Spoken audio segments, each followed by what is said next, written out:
Hey folks, Todd Pross from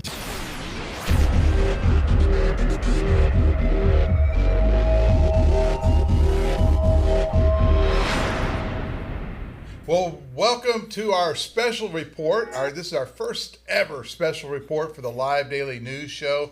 I'm Joe Hyde, and to my left is Yantis Green. That's spelled with a Y.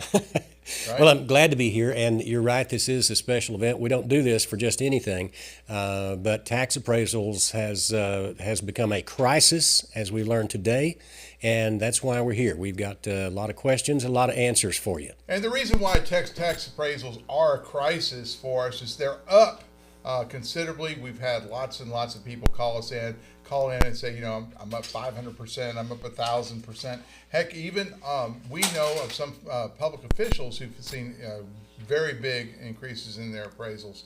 So we have been talking with people all week, including the appraisal district. So we got some insight from inside.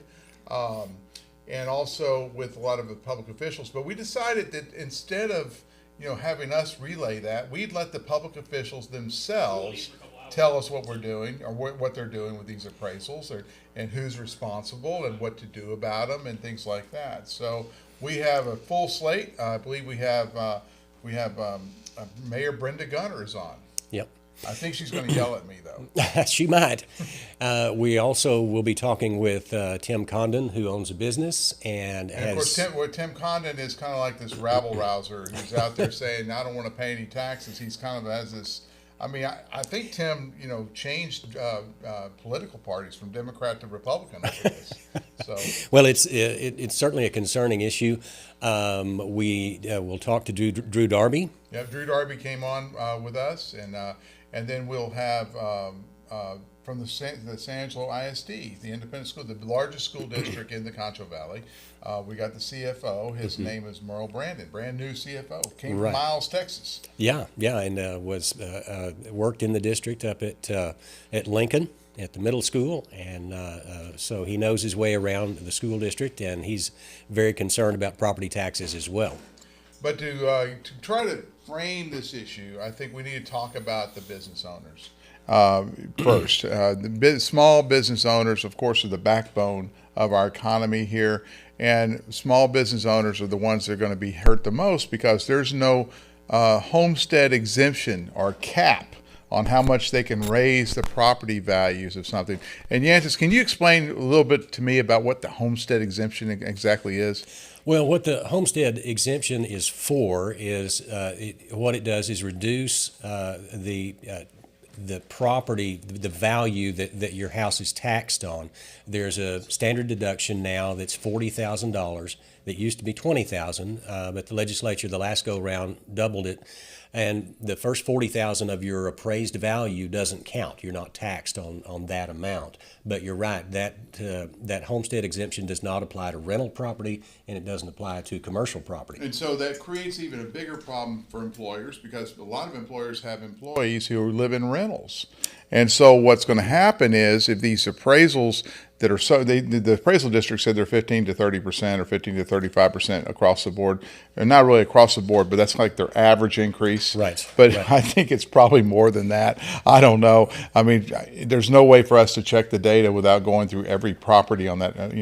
There's 40, 50,000 properties. That's true, but there have been a lot of appraisals that have been discussed and shared publicly on social media and with us. And those are much more significant than 35%. And if these rentals are going to see their appraised property value go up 50, 100, 200, 300%, what we're going to see is the rental rate, the lease rates, the monthly amount that employees who don't own homes have to pay just to live here. And so we're going to get into that. I want to ask someone about, how do you think this impacts, for example, Goodfellow Air Force Base? Right.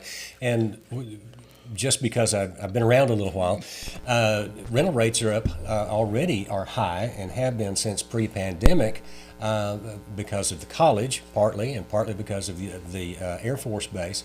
But rental prices are they're per bedroom now. So a 3-bedroom house is what, 1,500, 1,800 a month, everywhere in town.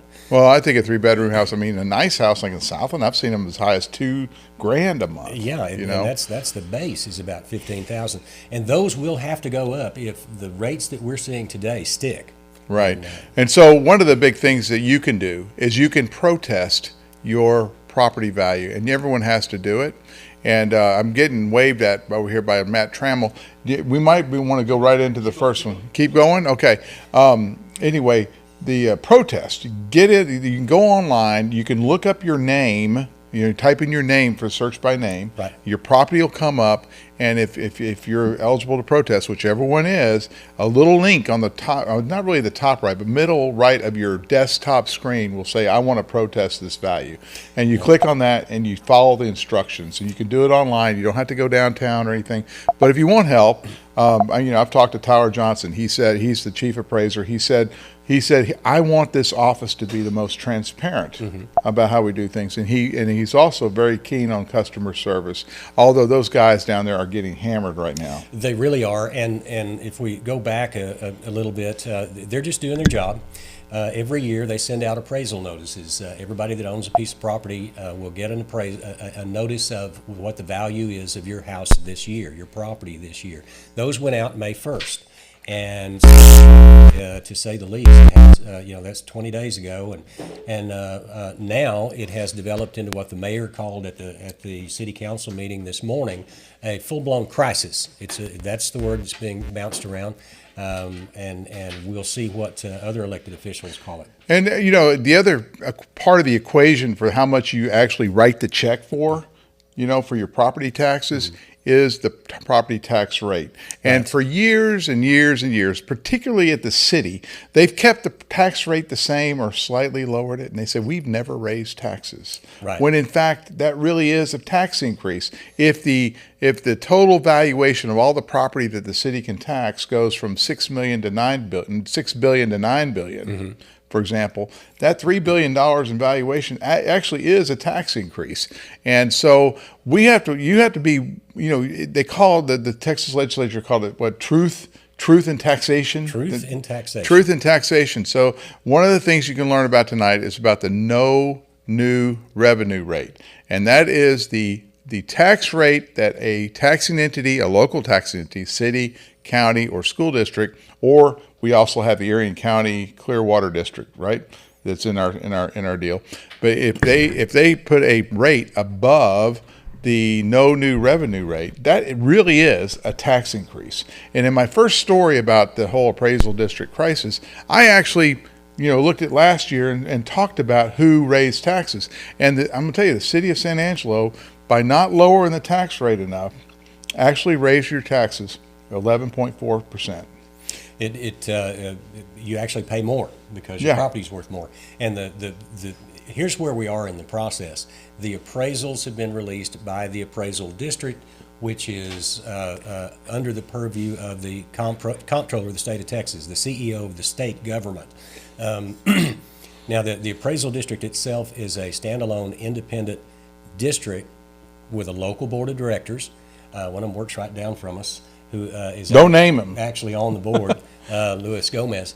But they are not affiliated. They are independent from the city, the county, and the school districts. So that's important to know. Your county judge, just because you elected a county judge and you think you know him, he can't do anything about it by law. He can't. He can't force. He can't get Tyler Johnson fired. He can't force the board to do anything because the state legislature set it up to be separate.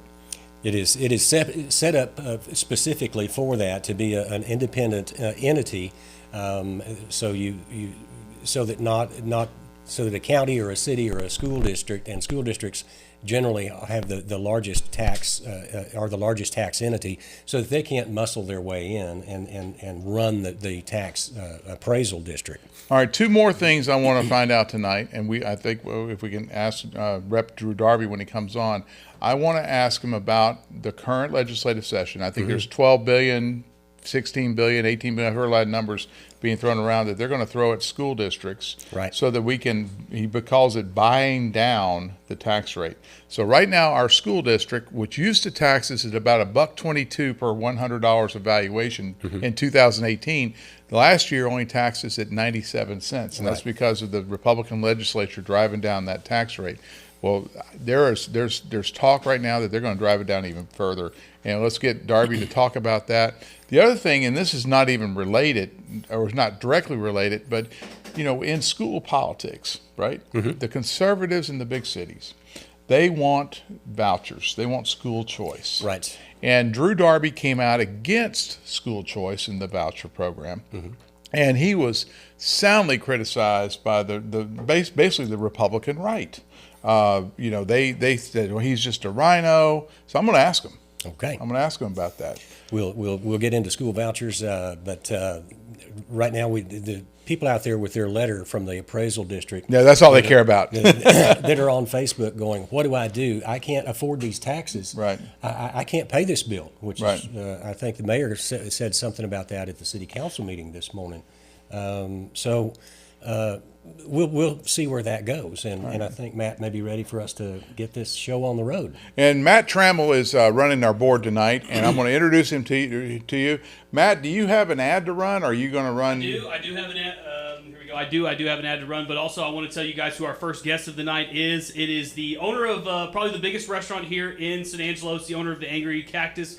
It's Mr. Tim Condon. So without further ado, we will go to that. But first, the next segment is brought to you by Angelo Paving. No matter what kind of paving work you need done, Angelo Paving is one contractor for all your needs. Whether you're looking for asphalt, concrete, seal coat, striping, and more, Angelo Paving has you covered. Got a new project you're working on? Let Angelo Paving give you an estimate. Call them today at 325-212-0035. That's Angelo Paving at 325-212-0035. And now here is Tim Condon from the Angry Cactus.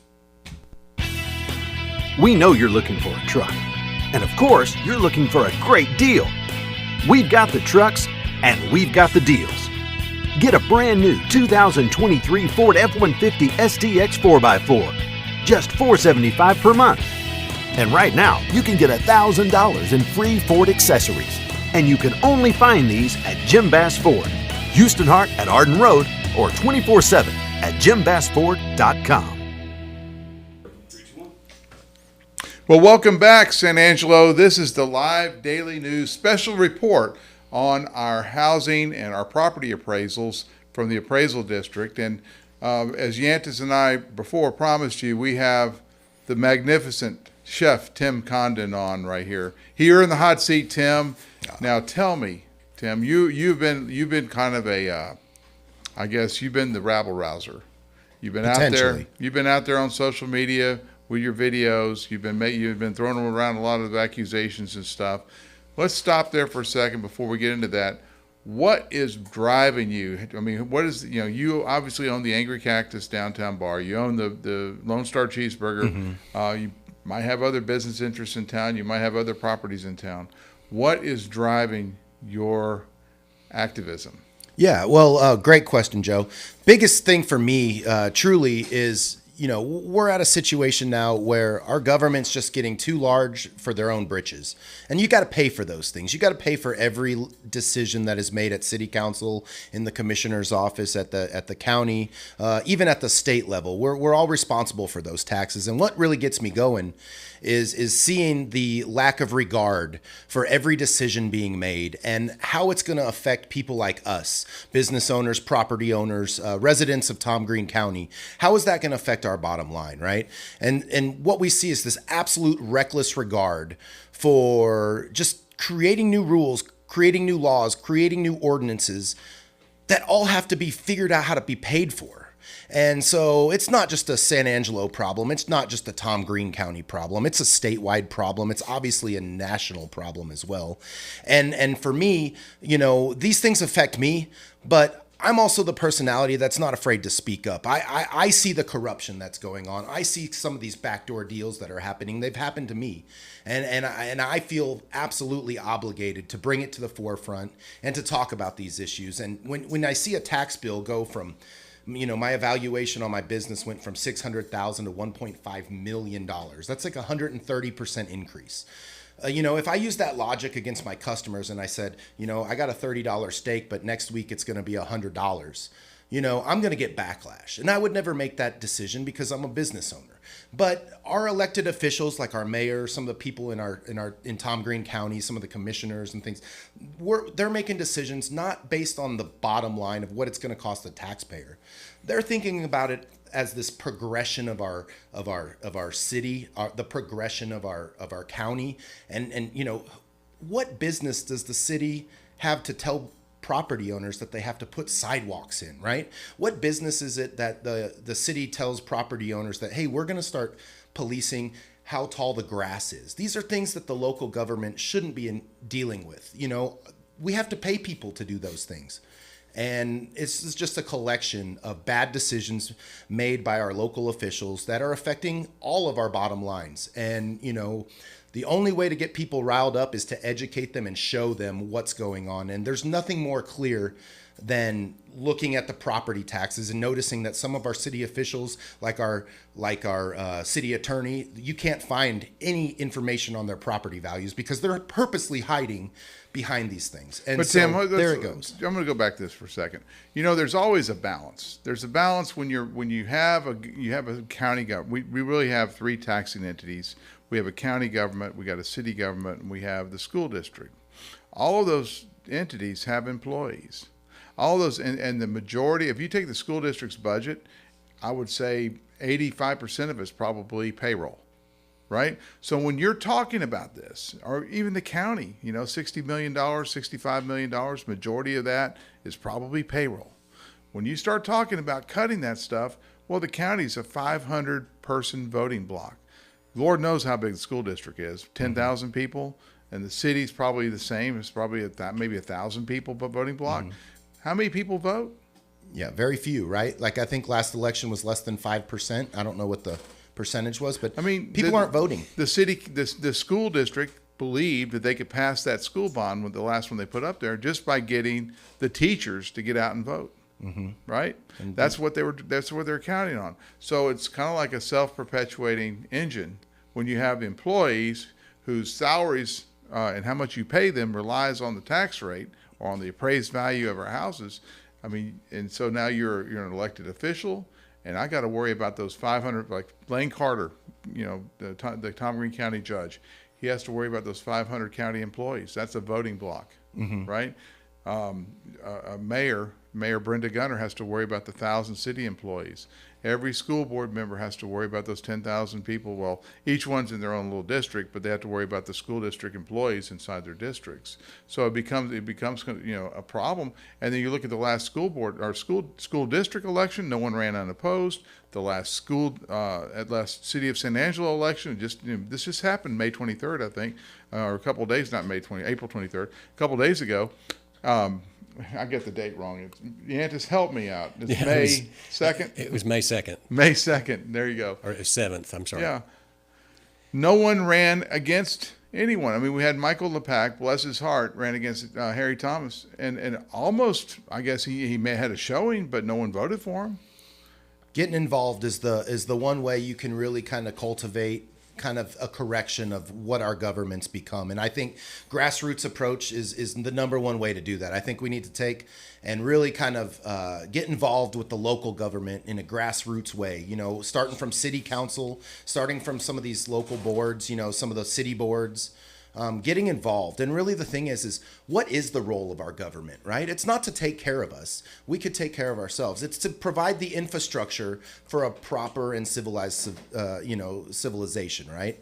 And for me, when you're seeing 120, 130% increases on properties, we've done the wrong thing. It's not 120%. It's 500%. Yeah, 500%. On some of these property appraisals we looked at, it's a 500% increase. Now the appraisal district, to be fair, said it was 16 to 35% increases across the board. But I mean, we've seen some pretty crazy valuations on things that are gone up. I mean, my house went from 400,000 to 500,000, for example. Yeah. You know, I mean, that's a 20% increase. That's pretty hefty. Yeah. You know, on the other hand, you know, this building we're in went down 50 grand in valuation. I don't know why. And that's the other thing that gets me. You have to say, have you ever seen an appraisal district publication of their new valuations be this weird, and you can't really make sense of it? Well, that's this happens. You know, every year the appraisal district has to go out and appraise new property, and they're under the gun from the state, and essentially the legislature and tells the comptroller that we need X amount of dollars because of the way the economy works, with the influx of people into the state of Texas is putting pressure on housing. That is why the appraisal districts, all of them in the state of Texas, are following the rule of the comptroller, who says you've got to be within 5% of the values that I set. So that comes out of Austin, and Tyler Johnson here in Tom Green County is doing his job. He's doing what he's told to do. He's got to get the values of the property up in Tom Green County to within that 5%, or the state is going to take over the appraisal district here, and it'll be a lot more unpleasant than it already seems. Well, I think what Mr. Condon, restaurateur, provocateur, is getting at is, you know, there has to be activism, but at the same time, Tim, when you say we got to understand exactly why our gross amount of tax is going out the door, you know, what causes that? And there's really two things that cause that: the tax rate times your property valuation, right? And so I don't think a lot of people even understand that. That's the one thing that kind of concerns me. Well, I think the most transparent way to look at this is when you see the numbers going up and going up at the rates that they are. It doesn't take many words to follow to realize that that's a very interesting situation. And you can draw whatever conclusion you want on why or how, but when we as taxpayers have to basically go to a default position of we have to protest our property appraisals, you know, it almost seems like there's no due process there, right? Like, just by default, we have to defend ourselves against this allegation that our business and our properties are increasing this much in value. And there's something fundamentally wrong with that scenario. I don't think that in any way that should be the scenario that Americans live in, is to defend themselves against the government. So what you're saying, Tim, what you're saying is citizens who own property are guilty until they prove themselves innocent. That's exactly. what you're saying. Guilty of these massive increases. And the only way to justify and to get them back to where they should have been all along is we have to protest. And there's something fundamentally wrong about that. There's something fundamentally wrong about that. We have to defend ourselves against these increases in property value. And that just really sits really deep in my stomach and very badly. It doesn't make any sense. And, you know, I think we all deserve better. And I think it's every single person that lives here in the Concho Valley should demand better from, you know, their elected officials, demand better from the people that make these decisions at city council and at the state level and even at the school district level. And you know, I'm just one of those people that's not very happy right now. So, Tim, if you're going to blame politicians, name them. Who's guilty of this? All of them? You can't just say all of them. You know, it takes it's at the city council level. It takes 7 people, right? And it takes 4. Well, it takes 4 out of the 3. There's 7 people on the board, right. So it takes 4 decision makers to agree, Right. And so I think that's the beginning step, right? I also think that you know, it's going to take people like me and other business owners and property owners to speak up, right? And say, hey, quit this. You know, San Angelo is not a growing community. You know, I think our population has only increased in the last 10 years, maybe 4,000 or 5,000 people, right? I don't see a lot of commerce coming in major amounts. You know, we're somewhat on a recession type level here locally, economy wise. And I wouldn't say it's a recession level, but I mean the growth is slow. It's slow, right? It's not the DFW. It's not Austin. It's not Dallas. It's not Houston. It's nothing like that. And so, I think a lot of reasons for that is part of our location, this and that. There's a lot of reasons, right? But in general, we've got to make sure that every decision made at these, at city council or at the county level or even at the school district level, they think about how much is this going to cost, right? That's the important part. Yantis Green, you as a county commissioner, you've been through a number of budget sessions. So why don't you tell me what that's like, and are those commissioners really taking into account the individual property owners who are complaining or, I guess, buckling under the weight of these these valuation increases? Well, and yes, the shorter answer is yes. It's a convoluted and complex process, and that budgeting process hasn't begun yet for this year. But in the budgets that I was involved in, we wait to get the numbers from the appraisal district, which are they still don't have yet. They will have in June. And so when you mean the numbers from the appraisal district, what the appraisal district will give the county and the school district and the city is they're going to give them two things. They're going to give them the gross amount of money that you're going to tax, which is going to be around $9 billion. Right. Okay. And for the city and the county and the school district. And then the next thing they're going to give them is they're going to give them a tax rate called the no new revenue tax rate. Well, but that doesn't come from the appraisal district. Yeah, that's what they told me. They were going to give it to them. Who's it come from? That is that's a formula that's based upon the amount of value, land value in the county, and it varies per taxing entity. Right. So what just the big picture is the no new revenue tax rate is the tax rate that if the county commissioners set their tax rate here, they will not raise 1 penny more or less than the previous year. So And- that's their baseline.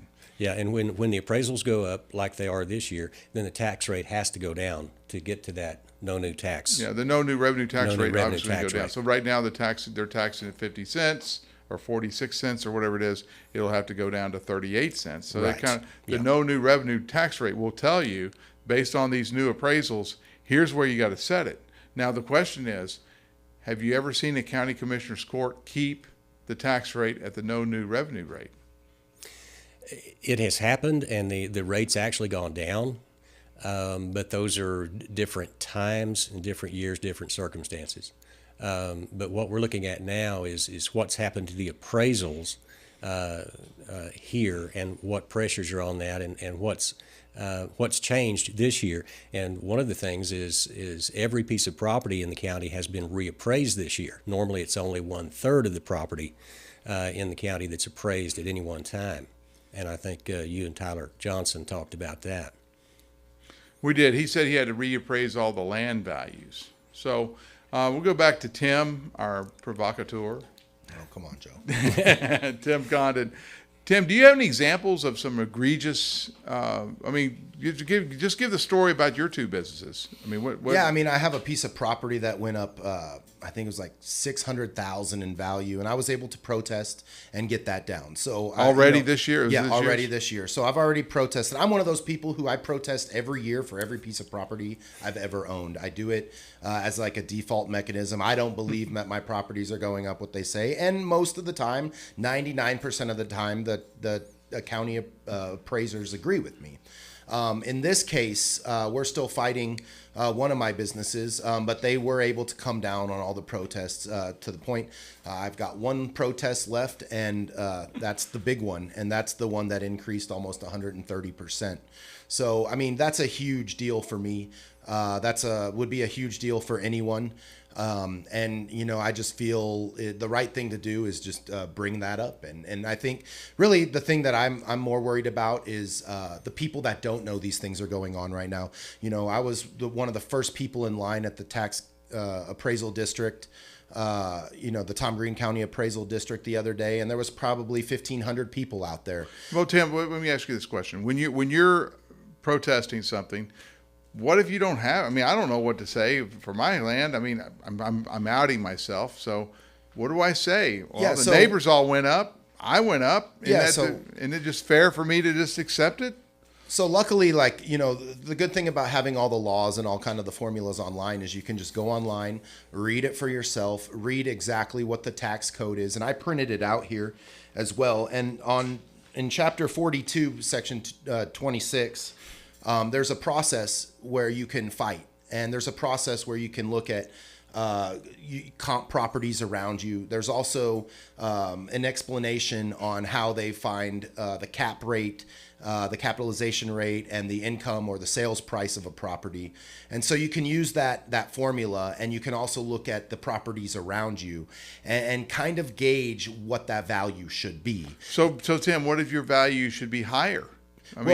Then you probably shouldn't say anything. But if it's lower, I mean, if it goes up much higher, Is every one of your properties you protest, they should have been lower?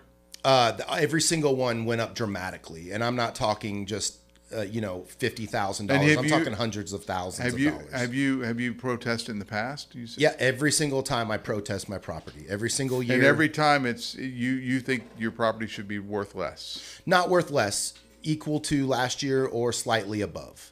I expect property taxes to increase anywhere from 5 to 10. We've got to keep up with this 8% inflation rate. So I fully understand and can comprehend and get that why it might be 6, 7, 8%. But when you're seeing 130% increase, or you're seeing in some cases 500%, that's when the splaining happens. You know what I mean? That's when Right. the Yeah. splaining happens. And so I think the beauty of social media, the beauty of being able to get out there and spread the word that, hey, this is wrong and it needs to be fixed. The power's in the people, right? It's we the people. And so I think that the most important thing to do is let's start this conversation, right? Let's talk about property taxes and what's going wrong, because the whole idea is that we all live here, we all work here, we do business here. We want to make it affordable for everyone. And so 130% increase on property values isn't going to make it affordable for anyone. Final question, unless Yantis, you got anything? No, go ahead, Joe. You mentioned that there's corruption. You going to name names? Oh, absolutely. I mean, I made shirts. Name about it. names. Where's I the think- corruption? I want to know I- what corruption is. I believe that we have some city officials that are very corrupt. I'll just put it that way. When you say city officials, I mean elected officials or city staff? City staff in general and one elected official, yes. So you're concerned. We know you have a beef with the mayor Absolutely. and city staff. What does the corruption amount to? Like, what's the problem?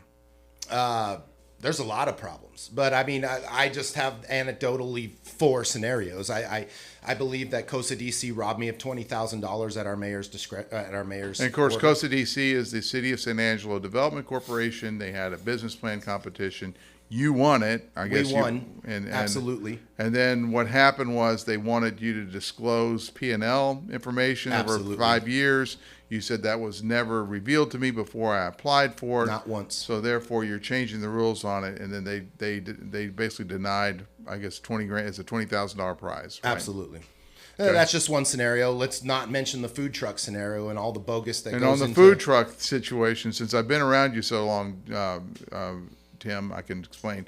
There's when the food trucks became really popular, like I'm thinking like 2016, 2017, the city started looking at ways other cities, benchmarking other cities, how they regulate food trucks. And one of the cities they benchmarked was Austin, because Austin does everything right?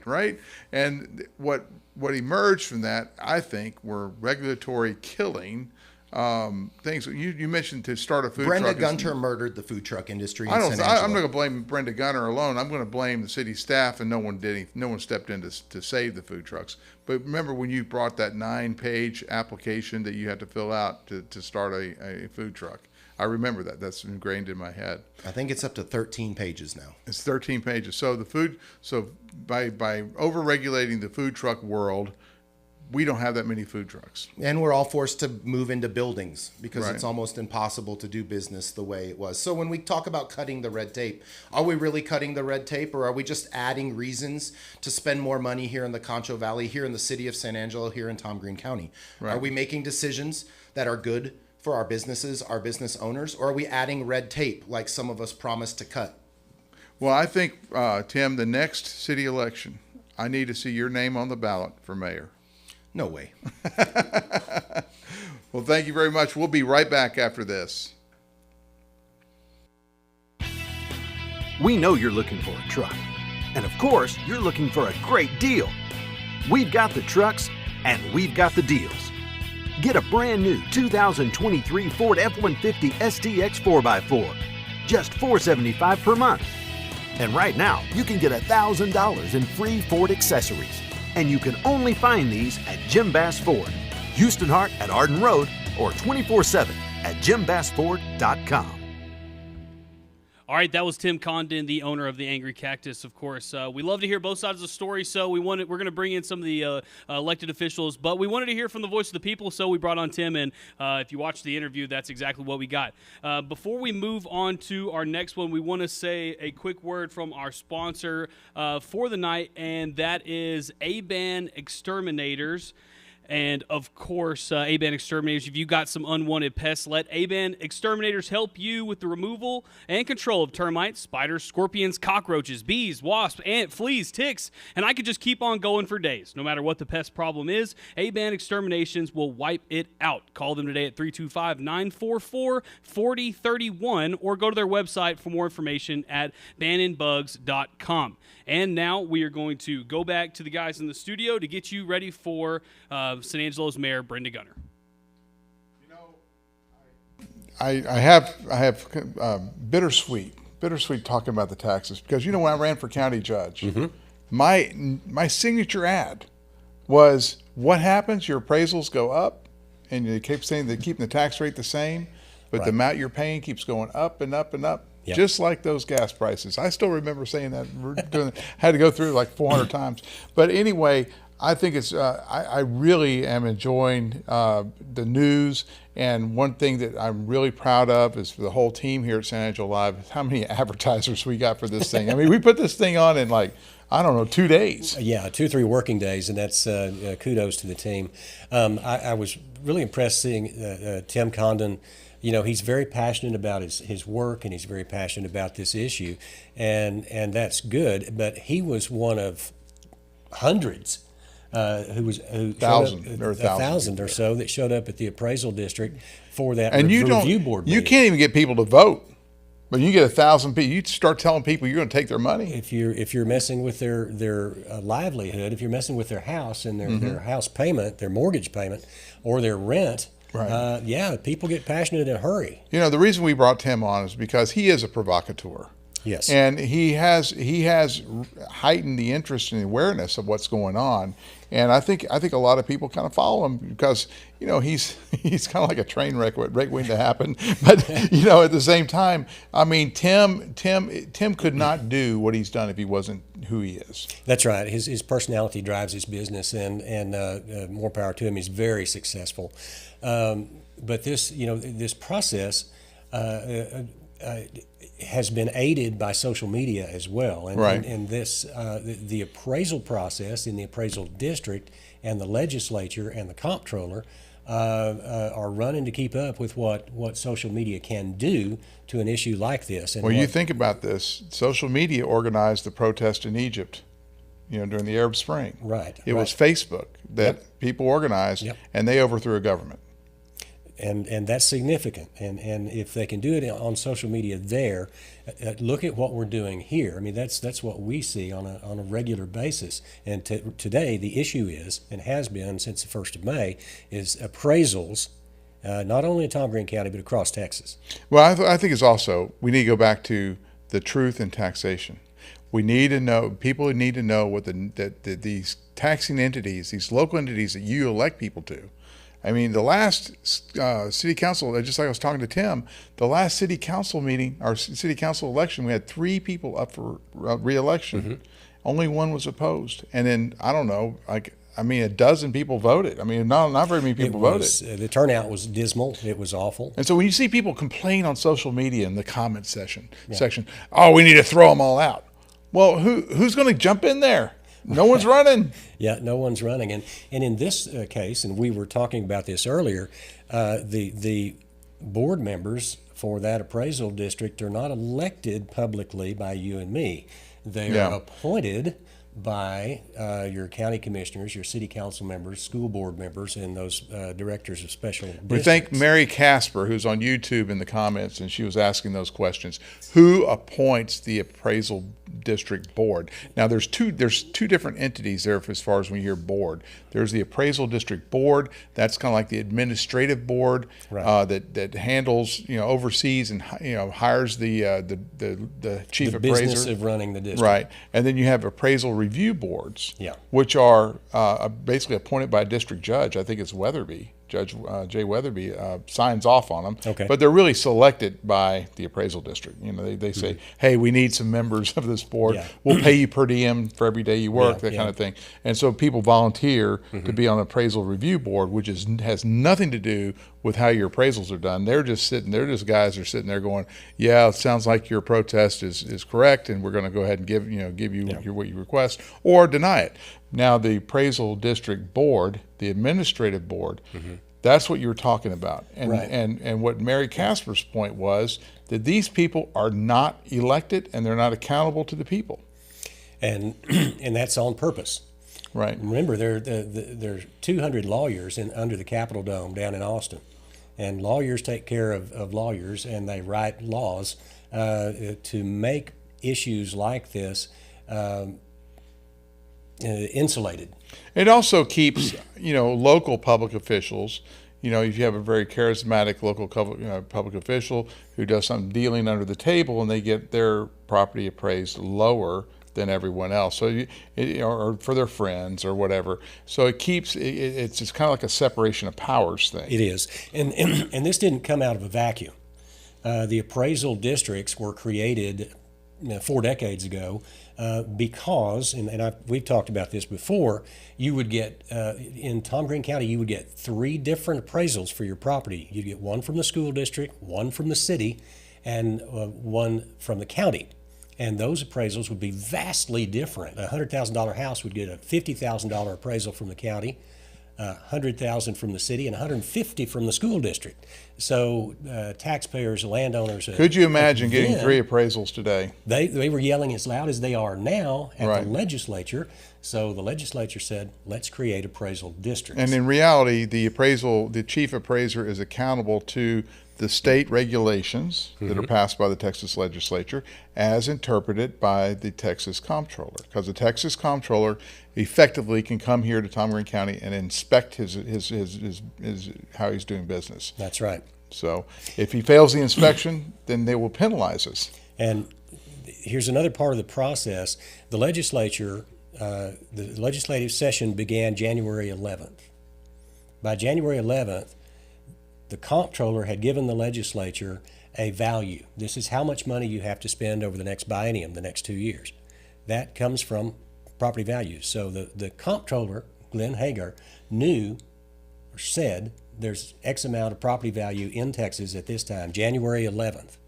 May 1st, the appraisal district had from January 11th to May 1st to tell the property owner what their property was worth. But the state doesn't derive any money from our local property taxes. They do not, but they create the conditions that, Right, through the laws and the regulations that allow that appraisal to be created. Okay, so we're going to have Brenda Gunter come up next. We're looking for her right now, but we'll have her come up next, and after that, you don't want to miss our interview with State Representative Drew Darby, and then we'll bring on Lane Carter, our Tom Green County judge, to wrap it up at the end. But we got to keep moving, I guess. Yep, we need to and move so, on. We'll get back to Matt Trammell for another advertisement, and then we'll get Brenda in place here. All right, guys. So the next one on the list here is Mayor Brenda Gunter, and of course, this is going to be brought to you by the Oak Grove Senior Living. And at Oak Grove Senior Living, discover the perfect blend of comfort and convenience at Oak Grove Senior Living Community. Enjoy spacious one-bedroom apartments with paid utilities and income-based rent at Oak Grove Senior Living. You can experience a worry-free lifestyle tailored to your needs. Call them today at 325-223-0700. And now here is Mayor Brenda Gunter. We know you're looking for a truck. And of course, you're looking for a great deal. We've got the trucks and we've got the deals. Get a brand new 2023 Ford F-150 STX 4x4, just $475 per month. And right now, you can get $1,000 in free Ford accessories. And you can only find these at Jim Bass Ford, Houston Hart at Arden Road, or 24/7 at jimbassford.com. Well, welcome back. This is Joe Hyde. I'm going to be joined here with Yantis Green and our very special guest, Mayor Brenda Gunter, who's been the mayor of San Angelo since 2017, May of 2017. This morning at the city council meeting, the mayor made a very profound statement, and we'd asked her to say it here again. And so I'm just going, without further ado, let's bring the mayor on with Yantis. I'm glad to still be here, and I can't wait for the mayor to read this statement and get into these details. I want to start today by encouraging every citizen to file a protest with the appraisal district if you believe your 2023 tax appraisal of your property is valued dramatically higher than your 2022 appraised value. Unquestionably, these new appraisals have been shockingly higher than anyone could possibly anticipate. I am working with Drew Darby, hopefully, to come up with a plan that will be acceptable to the appraisal district and the state comptroller. That will not happen, as Drew Darby has said, that all representatives are getting the same complaints that he is getting. And there's a process in place for every county for citizens to work through the problems. That being said, as a mayor, as a city, we have no authority over the Tom Green County Appraisal District or the state comptroller. I would encourage citizens to contact the state comptroller, as he is the person who controls the appraisal district. That being said, I will work with our state legislators in the future to try to find a way to address these disastrous appraisals. We do not know what the parameters were put into the system that created the algorithms. Our land prices do not in any way correlate to the I-35 corridor land prices. Our costs of construction do not emulate the I-35 corridor prices. Factors such as inflation, bidding wars, supply chain issues over the last 2 years cannot be the out-of-the-box issues that have driven up our appraisals. Appraisals should be realistic and in line with some expectation from our citizens as honest and understandable numbers. Today, no one has faith in the system or the appraised values. The system is flawed, the process is flawed. There is no way taxpayers' protests can be done in time to put together a budget plan for the citizens. As citizens and property owners, you should not have to fear tax appraisal season. You should not have to fear losing your home or being taxed out of your home. The system is flawed, and you shouldn't have to go to the bank to take out a loan to pay for your taxes. Again, I am encouraging you to protest your tax appraisal. It is your right to do so. It is your right to protect yourself against unreasonable valuations. As citizens, we need to know how they came up with the appraised values. We do not, as of today, understand the process that was used to create this year's appraised values. What we do know is that they are not reasonable, and citizens have totally lost faith in the process. The state legislators need to make sure that they work aggressively to come up with a plan to ensure that all counties, all cities, all residents feel the system is fair and reasonable. Well, Mayor, that was, first of all, I think the biggest piece of that's important to understand is you guys got to set the city budget. Correct. Based on these appraisals, because they're going to come back and tell you this is how much land, how much property, and the value in this town is. And if you set your tax rate at this particular rate, this is how much money you're going to raise. You're not going to be able to have any kind of credibility in setting a tax rate if people don't think their valuations are fair. Until the protests are complete and we know what the appraised valuations are in total, we can't set a tax rate, because the legislators also established a maximum amount of growth in property tax dollars that can occur. Right. So they've set that at 3.5%. And looking at the numbers that are out there on individual properties, the 3.5% is a threshold, the highest level we can be at. So people are now going to have to go through the protest, the time, the effort, the energy to try to fight these numbers. And then we're going to have to lower the tax rate to accommodate it.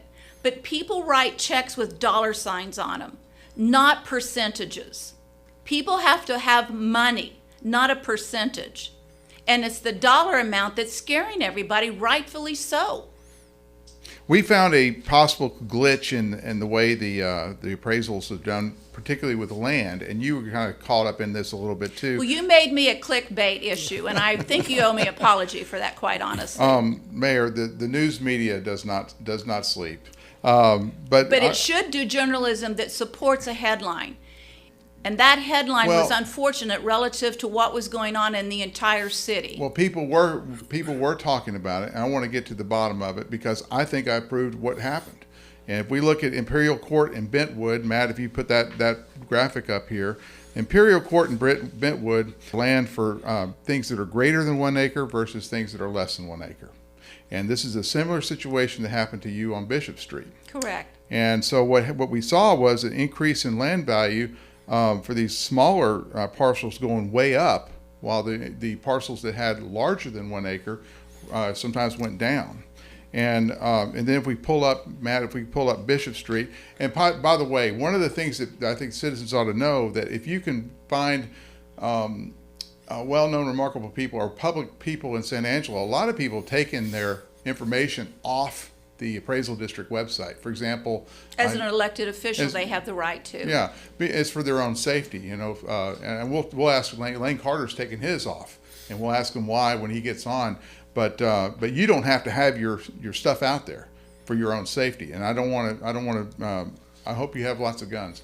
But anyway, if you look at Bishop Street, just going right down the Bishop Street thing, if you notice, you're the only one that has greater than 1 acre.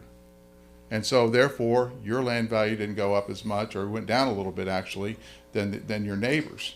And so I think that was probably an unfortunate thing with the algorithm. Now algorithms are one issue, but people put statistics in the computer that create the algorithms. Right. So it starts with what you put in a computer system that drives the algorithm that produces the net result. Right.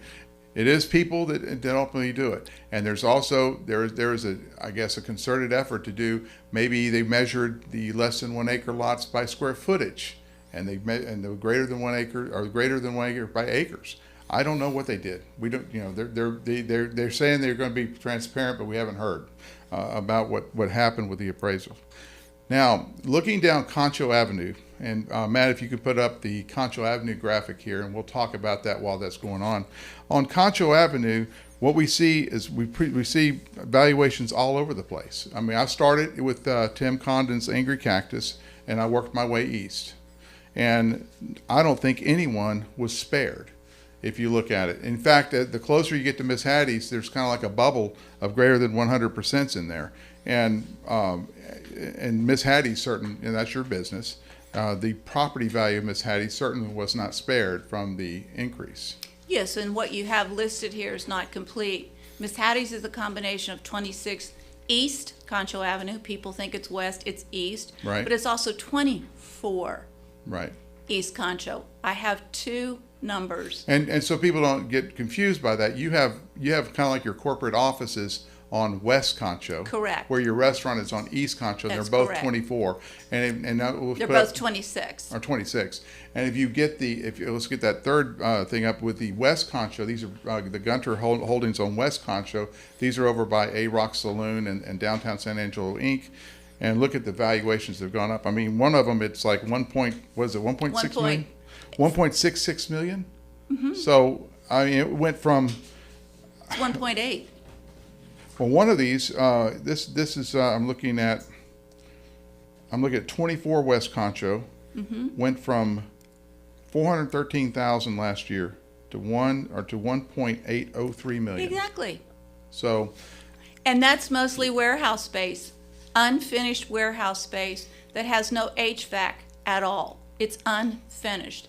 So how did it go from 400 plus to 1.8? And that's just one door. right. that complex is 3 front doors, 1 middle door that goes up to the office. So they split off 24 West Concho. So you add more dollars to that, so you're over $2 million. So as an aggregate, I would say that you've suffered a tax or valuation increase similar to a lot of the most I egregious was not things. spared. Yeah. I was So- not, and it's a misdemeanor for anybody to try to influence the tax appraisers. So you're saying that as the mayor, you can't go over and talk to Tyler Johnson, who's No. the lead appraiser? No, I can't. Oh, can I? I'm sure I can if I want to. But you can't go Great. over there and saying, you're going to keep my land values down. No. It's And- not my right nor my position to do that. And if you read in my- fact, as of today, Right. at this hour, I have not received in my mail the appraisal of my house physically. Right. Everybody else has managed to find it and look at it, but I have not received in my office that appraisal of my house. And we have talked to Tyler Johnson. He says, I have met the mayor one time, shook her hand at an event, didn't even exchange words hardly, except how you doing. I don't even know that happened. If he said it did, But he said there's absolutely no collusion on the part of you There or is not. or any other public official with what he's doing. So we have the blanks of denial, and I think that's enough to talk about. So going forward, what can a city council do? Because Nothing. You really It's can't do not our anything. authority to do it. It's called Tom Green County Appraisal District. Tyler Johnson reports to the state comptroller. The state comptroller sets the parameters for how these tax appraisals will be done. Every county in the state of Texas right now is having the same problem Tom Green County is having, and that is excessive appraisals. And they justify it because of the following reasons. The COVID situation, which kept people with properties not moving. Then we had a supply chain issue, so prices went up, cost of construction went up.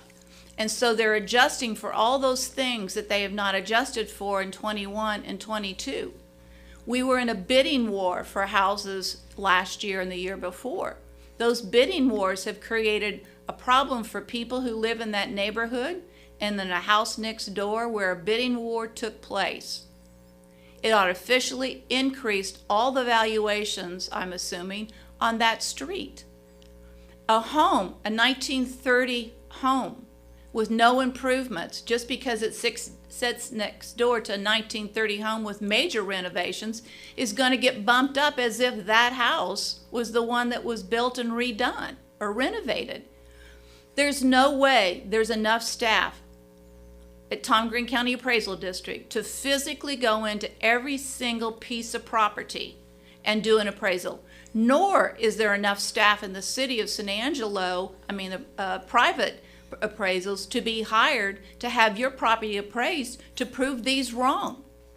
And that's one way that you can win the war on adjusting yours down, is to have it appraised. But we only have X amount of time for everybody to do that. And then that costs you money as well, even if you could hire someone to do it. The process is flawed. So going forward, you want people to everyone to protest their valuations, even if they can't figure out why or they don't have a good They reason? have to. If you don't use the process, then you're not using the things that you've been given to do that. Now, some people might say, I'm not going to protest because I know my appraised value. I would never sell my house for that appraised value. I would sell my house for more, market value as we call it. Right. So there are people who won't protest because they're going, it's still below market rate. Right. And those people shouldn't protest. On the other hand, there are properties like my office building that is so out of line with any price tag that I could ever put on that building. It's unrealistic. It's old. It's not improved. Right. And it can't jump that much in 1 year. It's unrealistic. And those are the properties. There was a lady who was at the meeting last Thursday who said last year her property was a $5,000 price tag. This year it's $58,000 and she's made no improvements to it. Well, that's because land prices went up. People were moving out of larger cities over the past 2 years to get to smaller cities like ours. They expected better value, quality of life. But they're finding even in our city, the taxing of their properties is so excessive, it's no longer more affordable to live here than where they were perhaps. All right, so one last question. We have a reporter in Midland who's gone and talked to the Midland Appraisal District. We want to know if we're having the problem here. Certainly, they're having it in the tall city, right? Yes. And the lead appraiser told him that no, their properties pretty much went up about 5%. The land values went up about 5%, and they've had no problems. Have you Well, heard of any problems in any comparable cities? There was an article in Concho Valley Live today that was talking about another county. When I was talking to Drew Darby, he said all of us in Austin have received phone calls from people back home complaining about their appraisals. So it's not a single Tom Green County appraisal district issue. Midland prices may have over the past few years been accelerated because of the oil and gas industry. So on an annual basis, theirs might have continued to grow to the point that market value is closer to appraised values. But we also know in past years when we've been in an oil and gas expansion time period and real estate market went up, it never goes back down. Right. No one bought a home in 2014 that is appraised less today than then, and they were high prices then because of the oil and gas expansion then. Final question. I know the last one's supposed to be the final question. Goodfellow Air Force Base, affordable housing. What is our message right here? If we're going to keep raising our taxes like this, or keep raising our appraised value, our taxes and how much we got to pay for our property becomes in jeopardy. How are these guys going to afford off-base housing? It's bigger than Goodfellow. You know what? It's people who work for a living, who live in apartment buildings.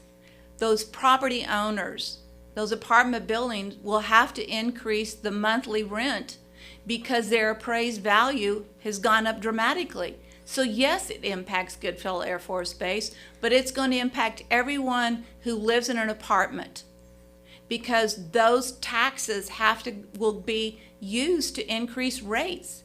And most people's income, most people's hourly wages will not be increased at the same level and growth of the tax appraisals. And the second problem is an apartment is a rental property, is not the homestead exemption is not applicable. That's correct. So you don't have the 10% increase cap on those. Correct. So And so it will impact everyone who lives in an apartment. And yes, it will impact Goodfellow because again, the government, the military will not increase their quote per diem, if you will, to accommodate the increases in taxes.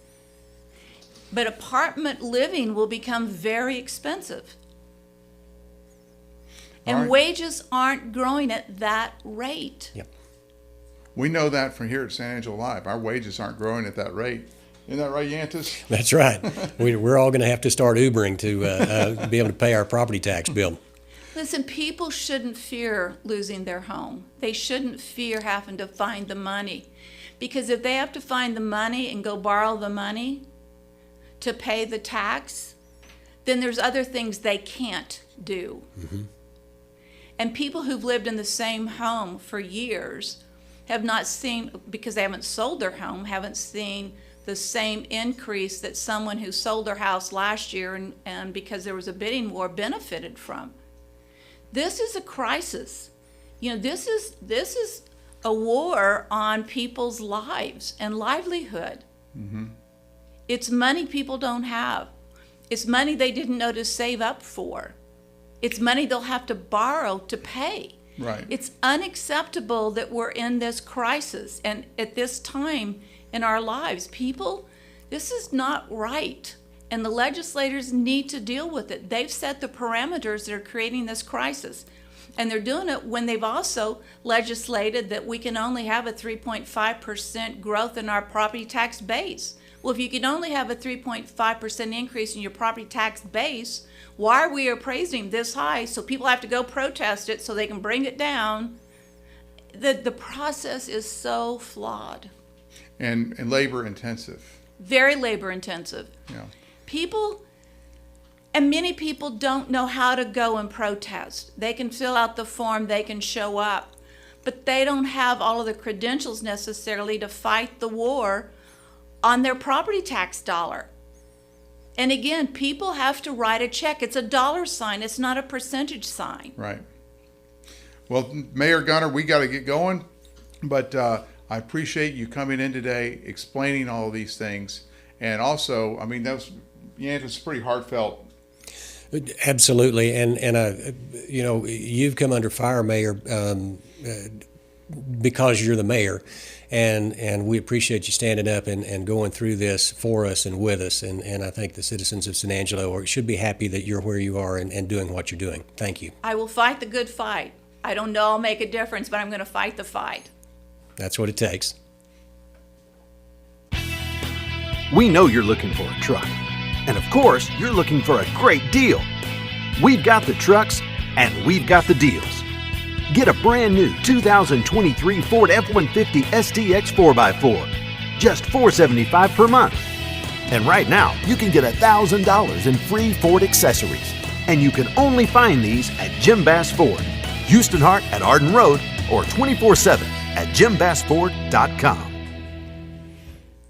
All right, that was Mayor Brenda Gunter. Of course, she said what she said, and she meant what she said. So with that, you got to take it however you want to. We're going to move on, but before we do, we got to tell you guys about Alejandro's Kitchen and Tequila. Of course, they sponsored our meal tonight, and those street tacos were extremely good. But we want to stress that they have launched their new breakfast menu. Come taste their new breakfast menu every Friday, Saturday, and Sunday morning. It's the best breakfast you can get in town. Trust me. They're located right there on the main drag at 4388 Sherwood Way between Southwest and Sunset. That's Alejandro's Kitchen and Tequila, 4388 Sherwood Way. Open every day for lunch and dinner, and now breakfast on the weekends. So now we'll go back to you guys with Joe Hyde and Yancey Screen.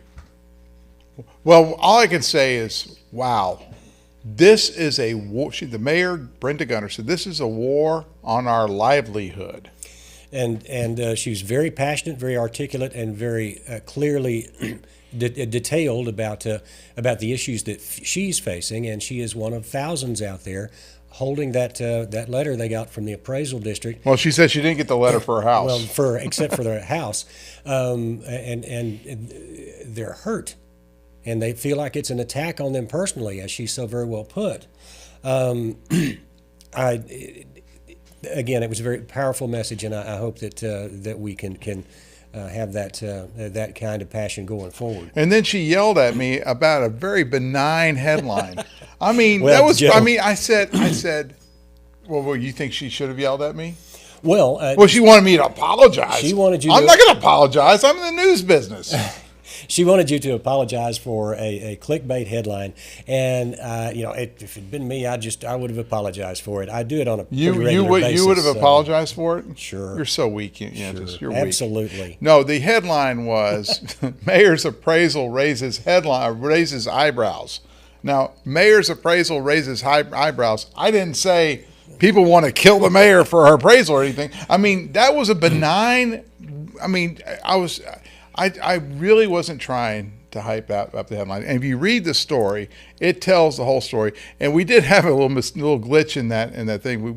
We had the wrong graphics up for Concho Street and for her house. But the gist of it is that her house value is she has the largest lot on South Bishop Street, and her land value went down considerably, while the land value on all the less than 1 acre lots all around her went up, and that caused her total value on her house to go down maybe $30,000. But I mean, who's counting on $1 million plus house? Yeah. So it wasn't that much. But the other side of it, if you look at her offices, the Gunter offices are up there, kind of above A-Rock on West Concho Street.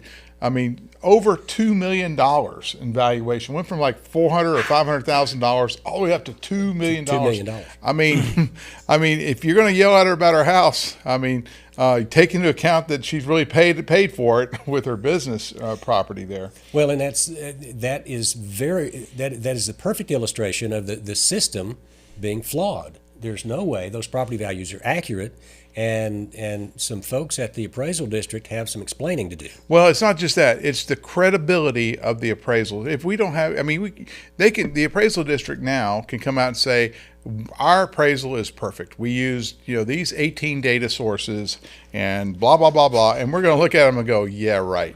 And if it's not right, if the appraisals aren't correct and we don't think they're fair, then when they set the tax rates come September, we're going to think those are bogus too. Right. And it is a matter of trust, and government only functions well when people trust it. And right now, because of the appraisals, people do not trust the government, and this is just the first half of that tax bill. And we get into this a little bit with State Rep Drew Darby, who's coming up pretty soon here. Right. And Darby, I mean, we put him through the ringer on the questions. Right. And of course, the state rep can't even do anything about this. I mean, he's out of the loop too. He can't do anything about it by law. Right, and I was talking about that earlier. The appraisal district was created because there was an outcry, because the values were all over the place and nobody was in charge. So the legislature said, we're going to fix this. And this is their compromise fix, is an appraisal district that happens to cover all of Tom Green County, that's not affiliated with the county government, but falls under the thumb and the purview and the regulation of the comptroller, Glenn Hager, right now. So the only other entity that has changed that much because of not trusting the government is elections, and that started in 2000 with the Bush-Gore election. So now we don't trust our appraisal district, but before that, we don't trust our elections. Well, my point is, and that started in 2000 with with a Democrat challenging a Republican for president. Right. We're basically saying the votes in Florida were rigged. But the local elections prior to 2000 were held by the city. The city held its own elections. The school districts held their own elections. Water districts held their own elections. And now those have been, because of the hanging chads in Florida in the 2000 presidential election and the Supreme Court ruling, and then subsequent actions by the state legislatures, elections in each county in Texas is now held and the purview of only the county. But today you can't even question elections without getting banned from social media. And that's another story. Right. And so now they'll silence you if you say the wrong thing. Right. And but I never write hyped headlines, and that was not a hyped headline.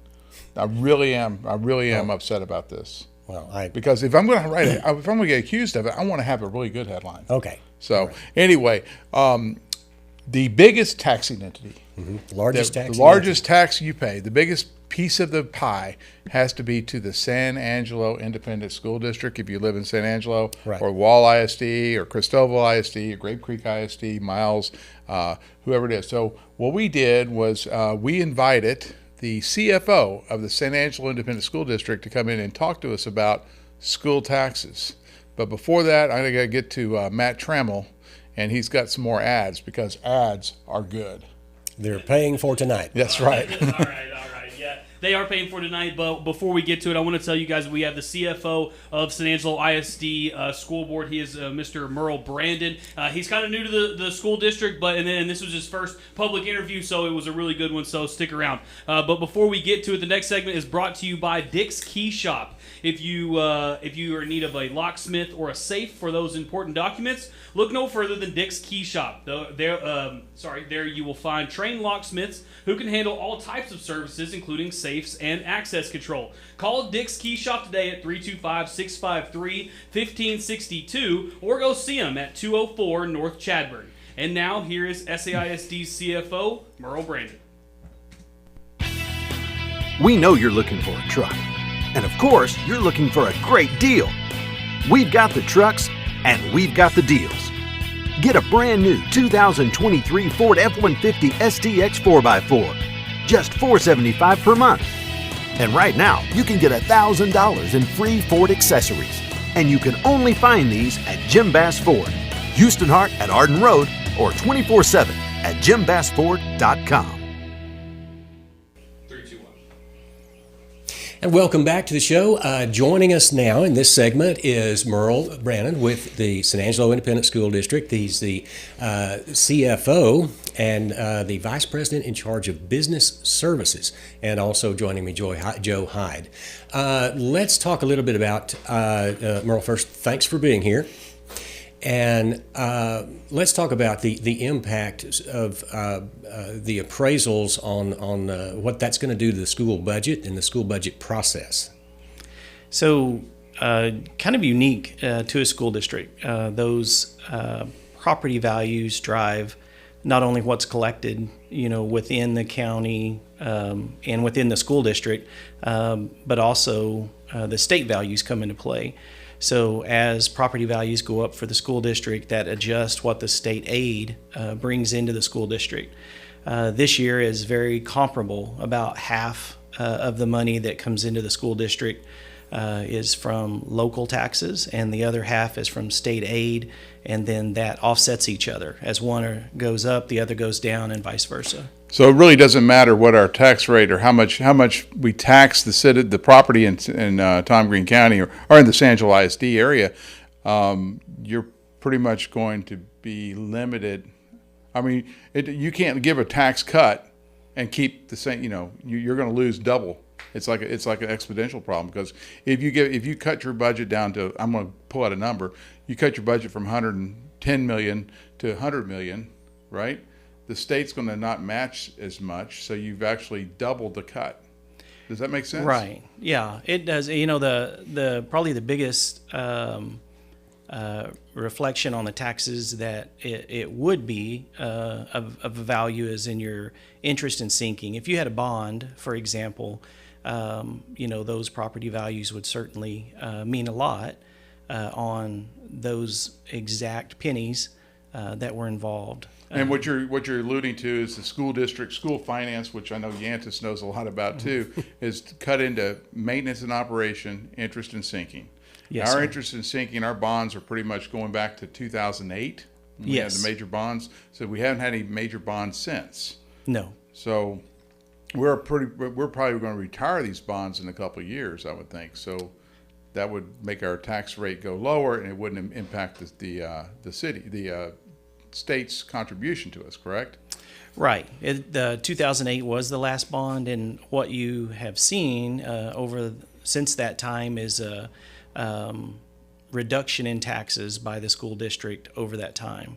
We're actually now probably, in looking back at the history for the school district, the lowest tax rate in the last 20 years. Yeah, we were at 3 years ago. We were at about $1.21, $1.22 per $100 of valuation. Now we're at 97 cents. Yes. And then talking with State Rep Drew Darby, he says they're working on legislation that could drop that in our district probably as much as 15 more cents. Is what he was saying. Yes, the legislature has made a big push in the last 2 to 3 years to drive down, property tax across the state. And what probably seems a little frustrating to homeowners is the values of the homes continue to increase. And even though we have lowered property taxes, well, you've lowered the tax rate. The tax rate, right? As the tax rate comes down, it seems like what the homeowner's paying hasn't changed. Right. But that's really just built into the value of the home being higher. Yantis, when you were at Cristobal ISD, what was your tax rate back then? Well, back then we were. It's been a while, and we were under. We were shifting from Robin Hood, or in one of the evolutions of Robin Hood, and the state cap came in at $1.50. So what the legislature learned, and what school districts across Texas learned, was if you set a cap, then every district in the state raises their rate to that cap. And again, that was many years ago, and this is a whole different ball game. Merl, what keeps you up at night about state funding for public schools? I think most people would say it's in a legislative year, because we really don't know at the moment how that's going to turn out. Right. There's always a little bit of give and take between the two different houses, and so we're not sure how that's going to end. If we go into a special session, it could be July before we really have some hard budget numbers to start planning, and then you have to plan in a hurry to be ready for the start of a school year. Well, you have an amazingly complex job, and I sure don't envy what you have to do. And I'll give you the last word. What would you like to say about the appraisal process and where school funding for the SAISD is right now? I know that certainly the county appraiser's in a tough spot. Yeah. From the state level, there's an expectation to meet what's going on across the state in values, and so there's an expectation for those to be higher, and then you have to offset that, with your neighbor, right? That's right next door, that's having to pay that tax, and it's not an easy situation. The Board of Trustees for San Angelo ISD and Dr. Detloff have certainly been, their effort is to continue to lower that over time, and I think that's what you see in the last 10 years, a steady decline of the tax rate for, San Angelo ISD and our parents and families that in the community. So that's kind of where we are, and there'll be a time that it's we need another bond. And so I'm hoping that, as good stewards of taxpayer money, that we can, continue to earn that trust. And when it's time to do that and improve facilities for the children of San Angelo, that they'll understand that and support it. I got one last question. The vouchers have become a big deal. What would vouchers do to San Angelo ISD financially? If they said, okay, you can send your kid anywhere, here's a voucher, and we all of a sudden have kids going to every school that's in the Concho Valley. What do you think would happen with the San Angelo ISD financially? I think we'd see an impact, certainly. I think just with the idea of a voucher being new and that you can have school of your choice, I think there would be families that would make that move for whatever reason, maybe in a smaller school district or whatever that is. So I think at face value, first year, that may happen, and it would actually take funding out of the school district. And I think that's what you'll see across the state is a reduction in funding for public schools, and it certainly will make it difficult for the children that are still in our schools.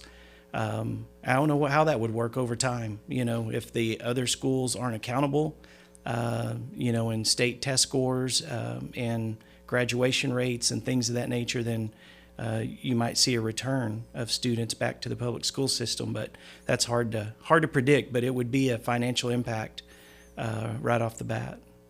Well, Merl, again, thanks for coming, and that's an issue we'll be talking about throughout the summer after the legislature finishes its last day of the session, maybe even going into special sessions.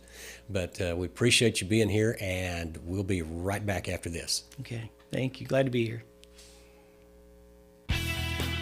We know you're looking for a truck.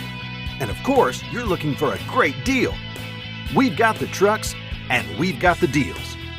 Get a brand new 2023 Ford F-150 STX 4x4, just $475 per month. And right now, you can get $1,000 in free Ford accessories.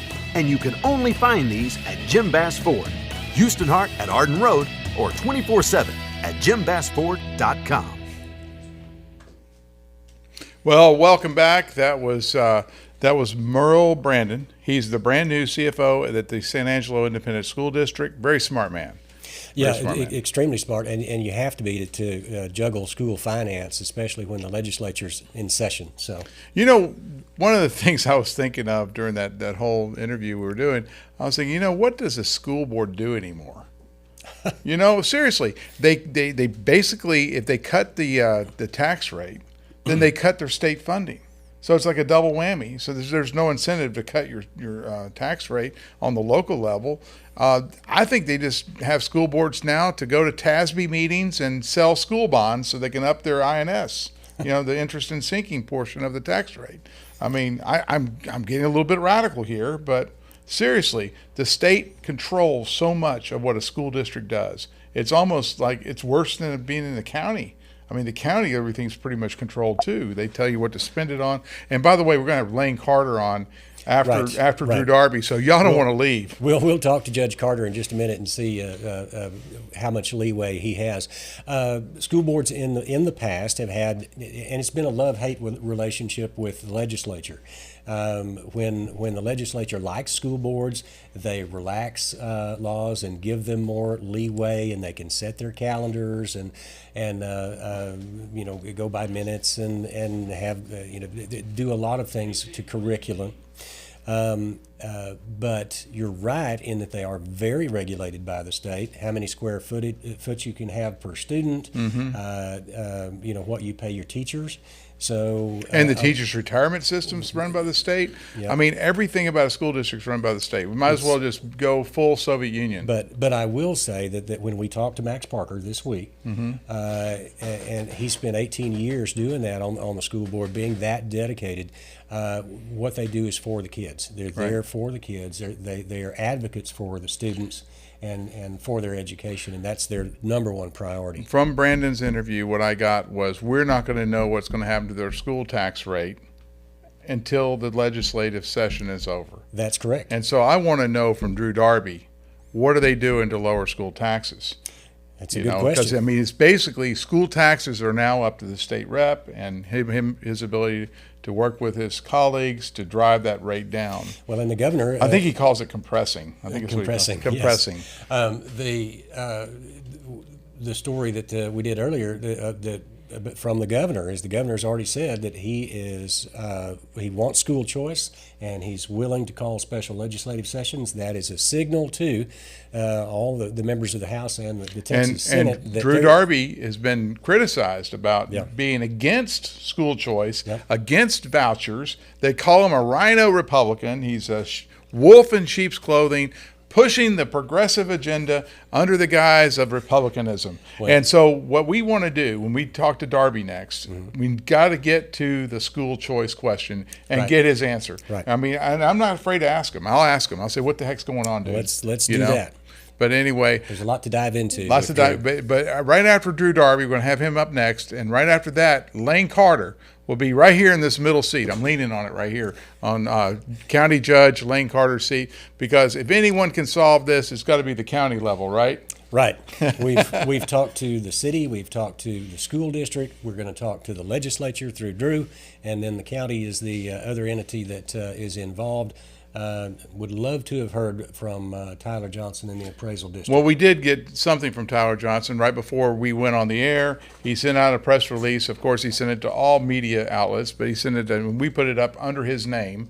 And you go to the homepage of SanAngeloLive.com and read his piece about basically he didn't answer the questions that we've been trying to get the answers to tonight. You know, it was a process letter. He talked about the process, and he talked about being professional, and he didn't answer any of the questions that we had.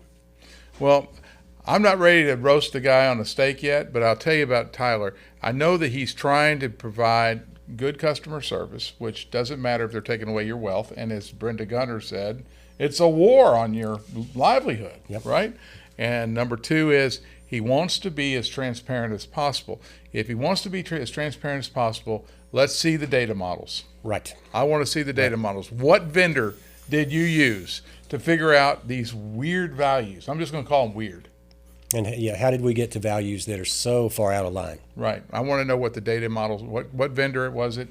Let's get them on the show. We'll put them on the show next. The vendor who provided the data or the methodology or however, whatever they did. Absolutely. And the thing is, when you talk to appraisal districts, as I have, over the last 20 years, I've been in the news business. They have these data models they buy. I mean, they buy like MLS data. They buy new construction data because the appraisals were based on how much would it cost to build it, right? How much have comparable properties around sold for, and finally they have the income method. So if you have like an apartment complex and the apartment complex makes $300,000 a month, then you have a certain appraised value based on that revenue. So, and the thing that really bothers me, it concerns me, is the rental properties. Because we're not going to have affordable housing if we allow these things to go on. And if you own rental property, go in there and protest it. protesters. I'm going to protest too. One last thing, Yantis, I'm going to be full upright. I've seen some comments about this building we're in. All right, so this building is in the village, and I don't know, I paid a lot of money for it. Well, it ain't worth any, I mean, according to the appraisal district, it went down in value this year. So we went down in value on this building. My home value went up. So my home value went up $100,000. So I didn't get whipsawed quite like the mayor, but I mean, I'm not going to write a headline story about it, but I just wanted to, let people know. I know that. What did I do? I didn't go over there and talk to Tyler Johnson and say, you need to appraise my building lower. I mean, it just happened. It's just the weird thing, the weird aspects of this whole season. And I've never seen this. We've been doing San Angelo Live for 10 years, and we've never seen it this weird. Well, and the process is, and Tyler's right, is it's designed for anomalies to be addressed through the protest process, but we've never seen it at this level. It's designed to address anomalies. An anomaly would be something, I mean, if everyone's value is wrong, then the anomaly would be a correct value. Right. So we probably have more anomalies, or we have more anomalies than we have correct values. There's some answers that we don't have yet. Yeah, and we're not going to get those answers, but we're going to talk to Drew Darby in a second, and we're going to ask him hard questions. We had to Zoom him in from his office there in Austin. So, talking to Drew, he is a smart guy. He owns surety title, so he's been in the real estate business a long time. That's how he made his fortune, and he's really good at knowing what to do. I want to see if he's going to do something about this. That's we need to hear from Drew. And after Drew, we'll have County Judge Lane Carter right here in this middle seat for the final firing line. I'm for Yantis Green to my left. I'm Joe Hyde. We're going to throw it back over there to Matt Trammell, and then we'll go. We'll get all the seats changed around, and we'll bring in Drew Darby, State Representative. All right, so before we get to Drew Darby, though, I want to let you guys know that this next segment is brought to you by Alpha Trucking. From belly dump to end dump to dump truck services, Alpha Trucking does exactly what you need. If you need any dump truck service or equipment hauling, call Alpha Trucking at 325-212-0035, or you can email them at alphatrucking325@gmail.com. That's Alpha Trucking at 325-212-0035, or email them at alphatrucking325@gmail.com. And now, here is State Representative Drew Darby. We know you're looking for a truck. And of course, you're looking for a great deal. We've got the trucks and we've got the deals. Get a brand new 2023 Ford F-150 STX 4x4, just $475 per month. And right now, you can get $1,000 in free Ford accessories. And you can only find these at Jim Bass Ford, Houston Hart at Arden Road, or 24/7 at jimbassford.com.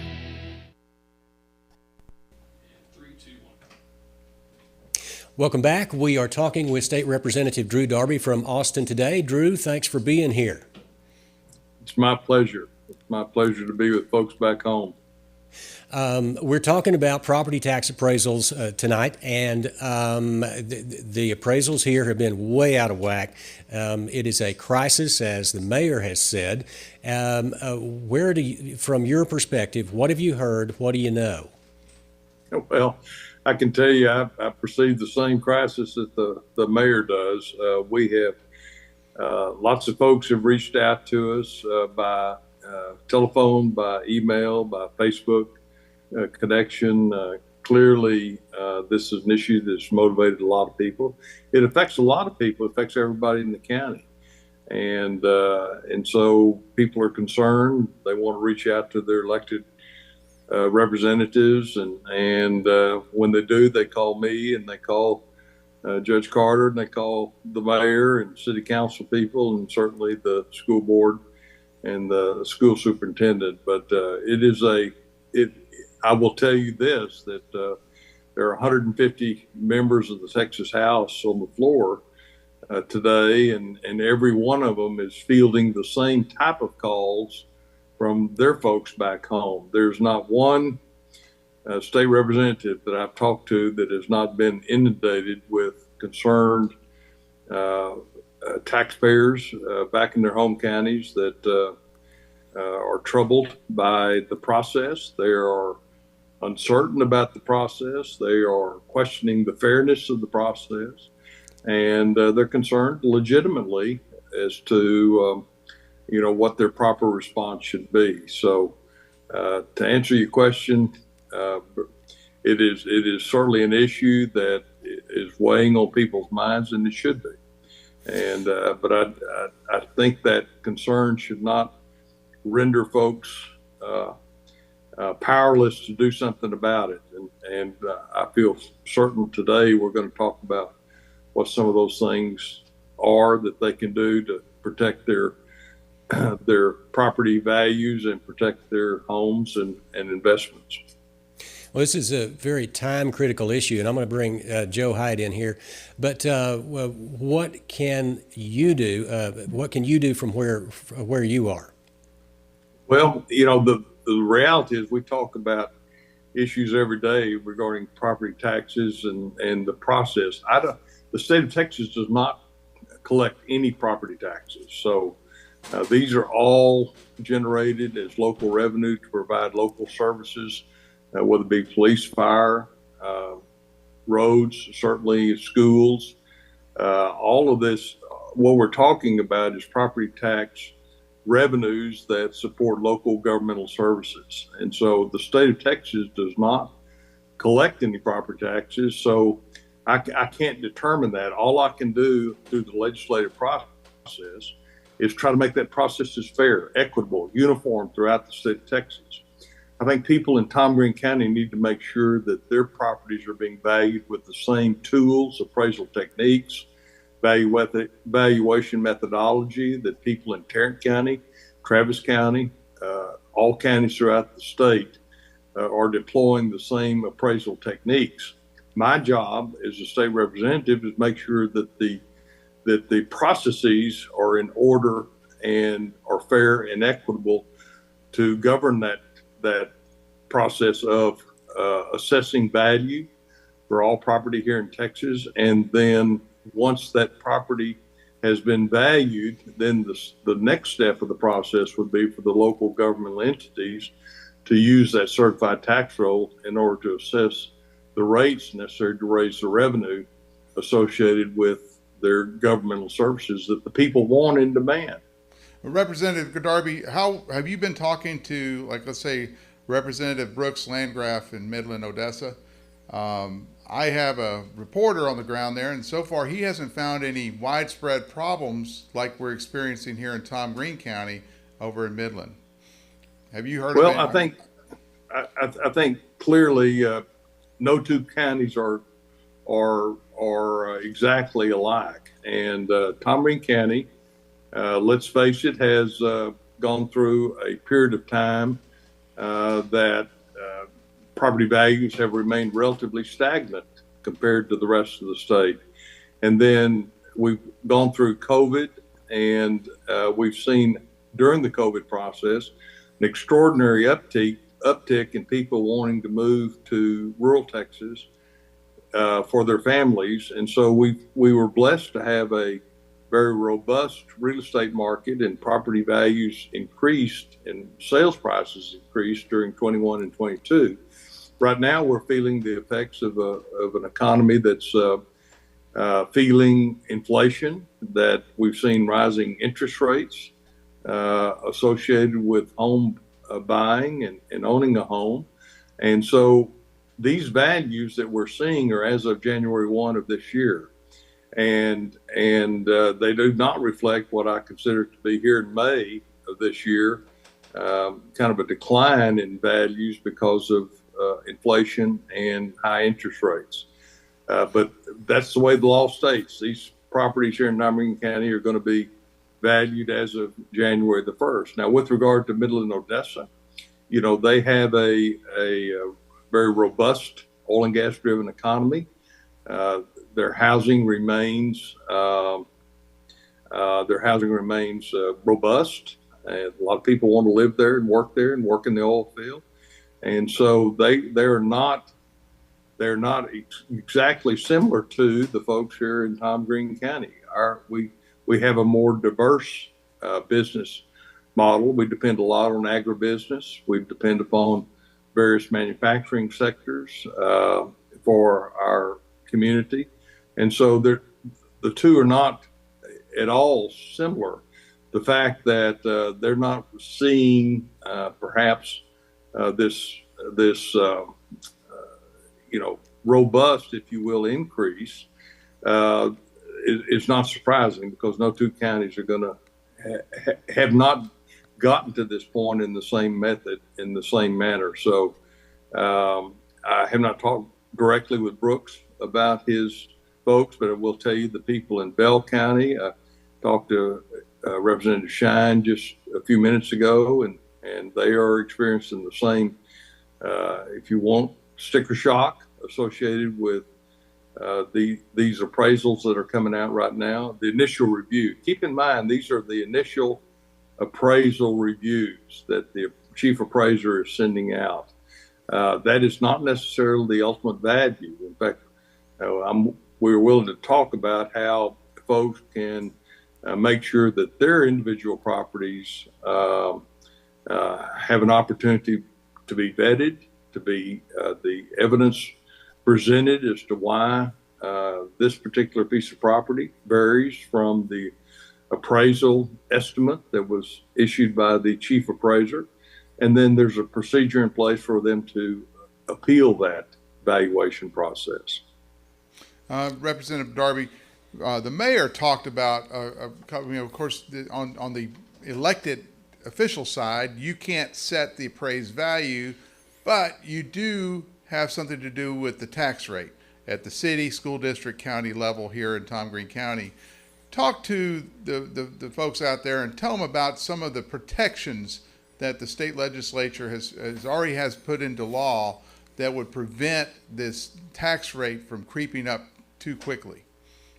Well, thank you for the question, Joe. And as you know, the legislature has put several safeguards in place trying to check this appraisal issue. First of all, there's a 10% cap that we put in, saying that these are for residential properties that cannot go up more than 10% for tax purposes in any 1 year. So they can go up. You're talking about the homestead exemption if you own a residential property. If you're renting a residential property, you don't have the homestead exemption.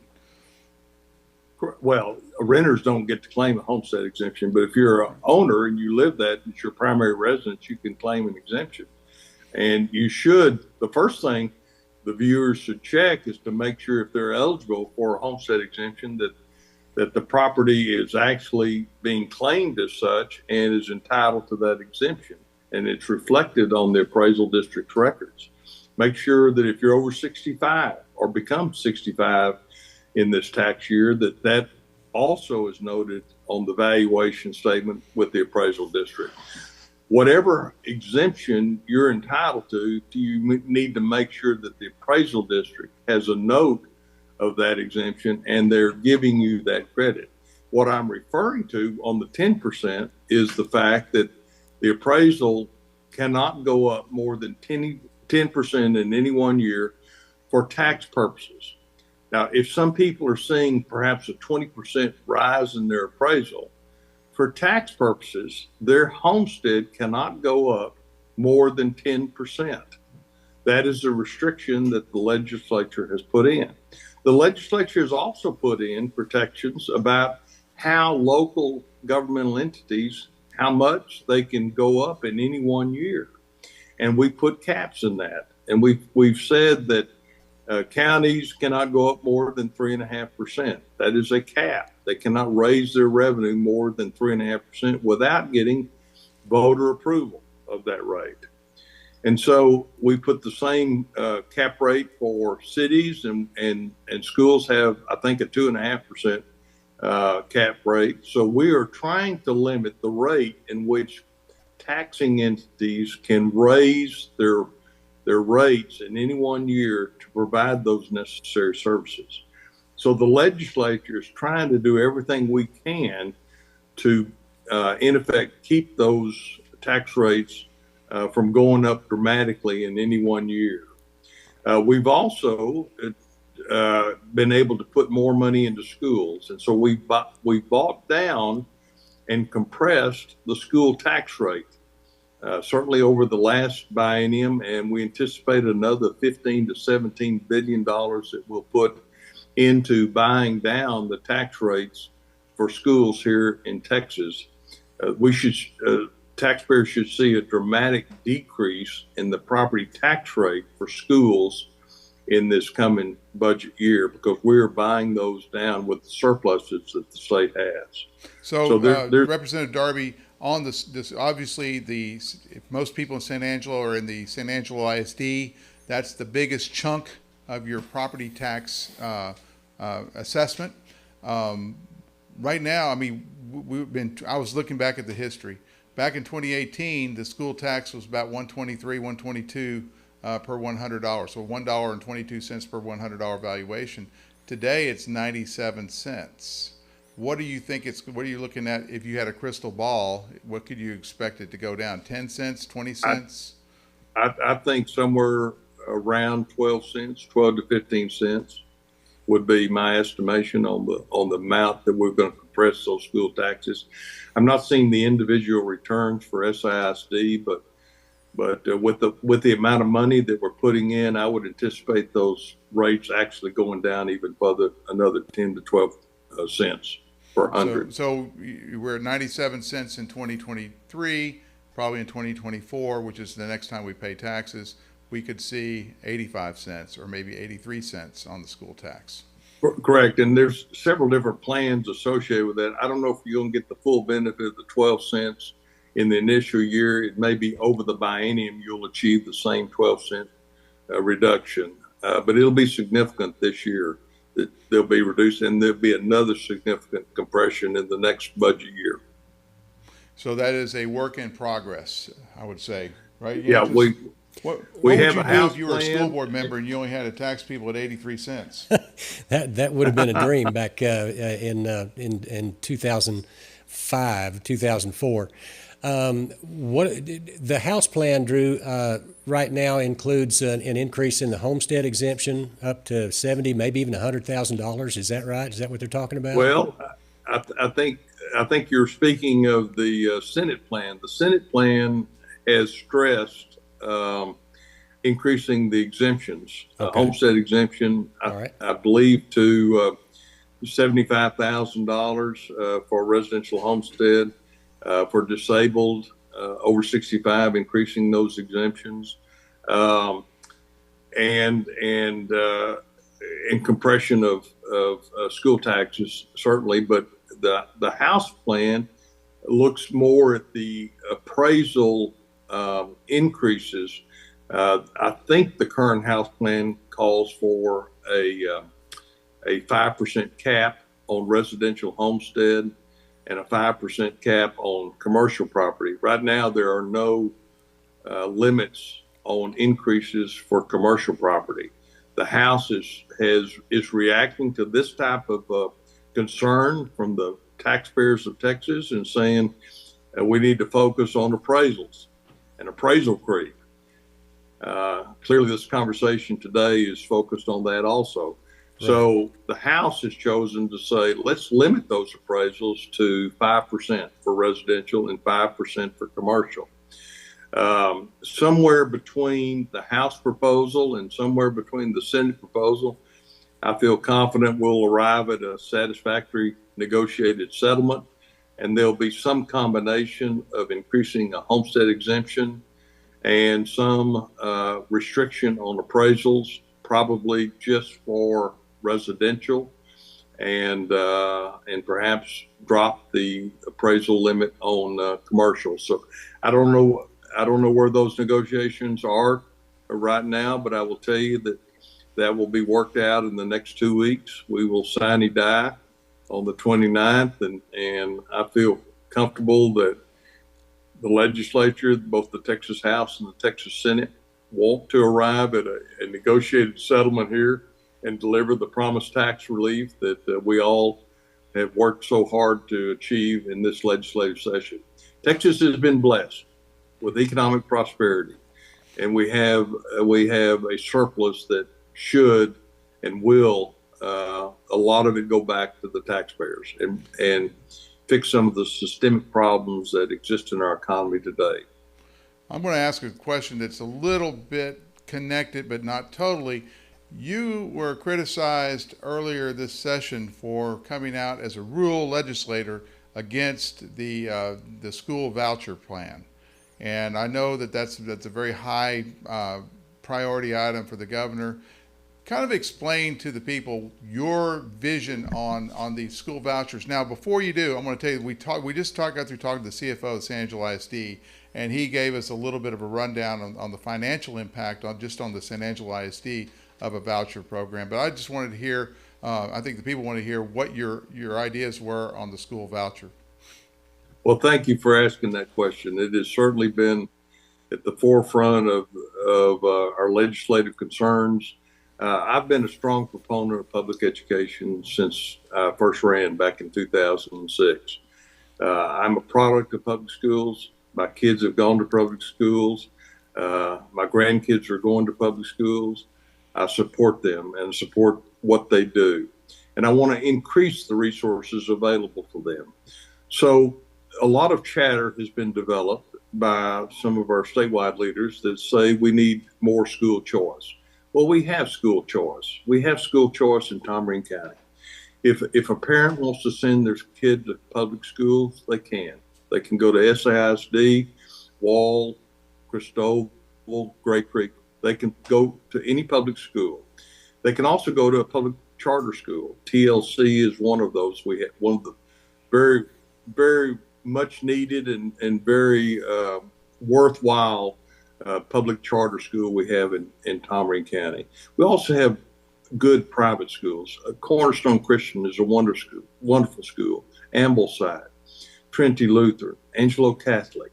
All of those are choices that parents can make on behalf of their children.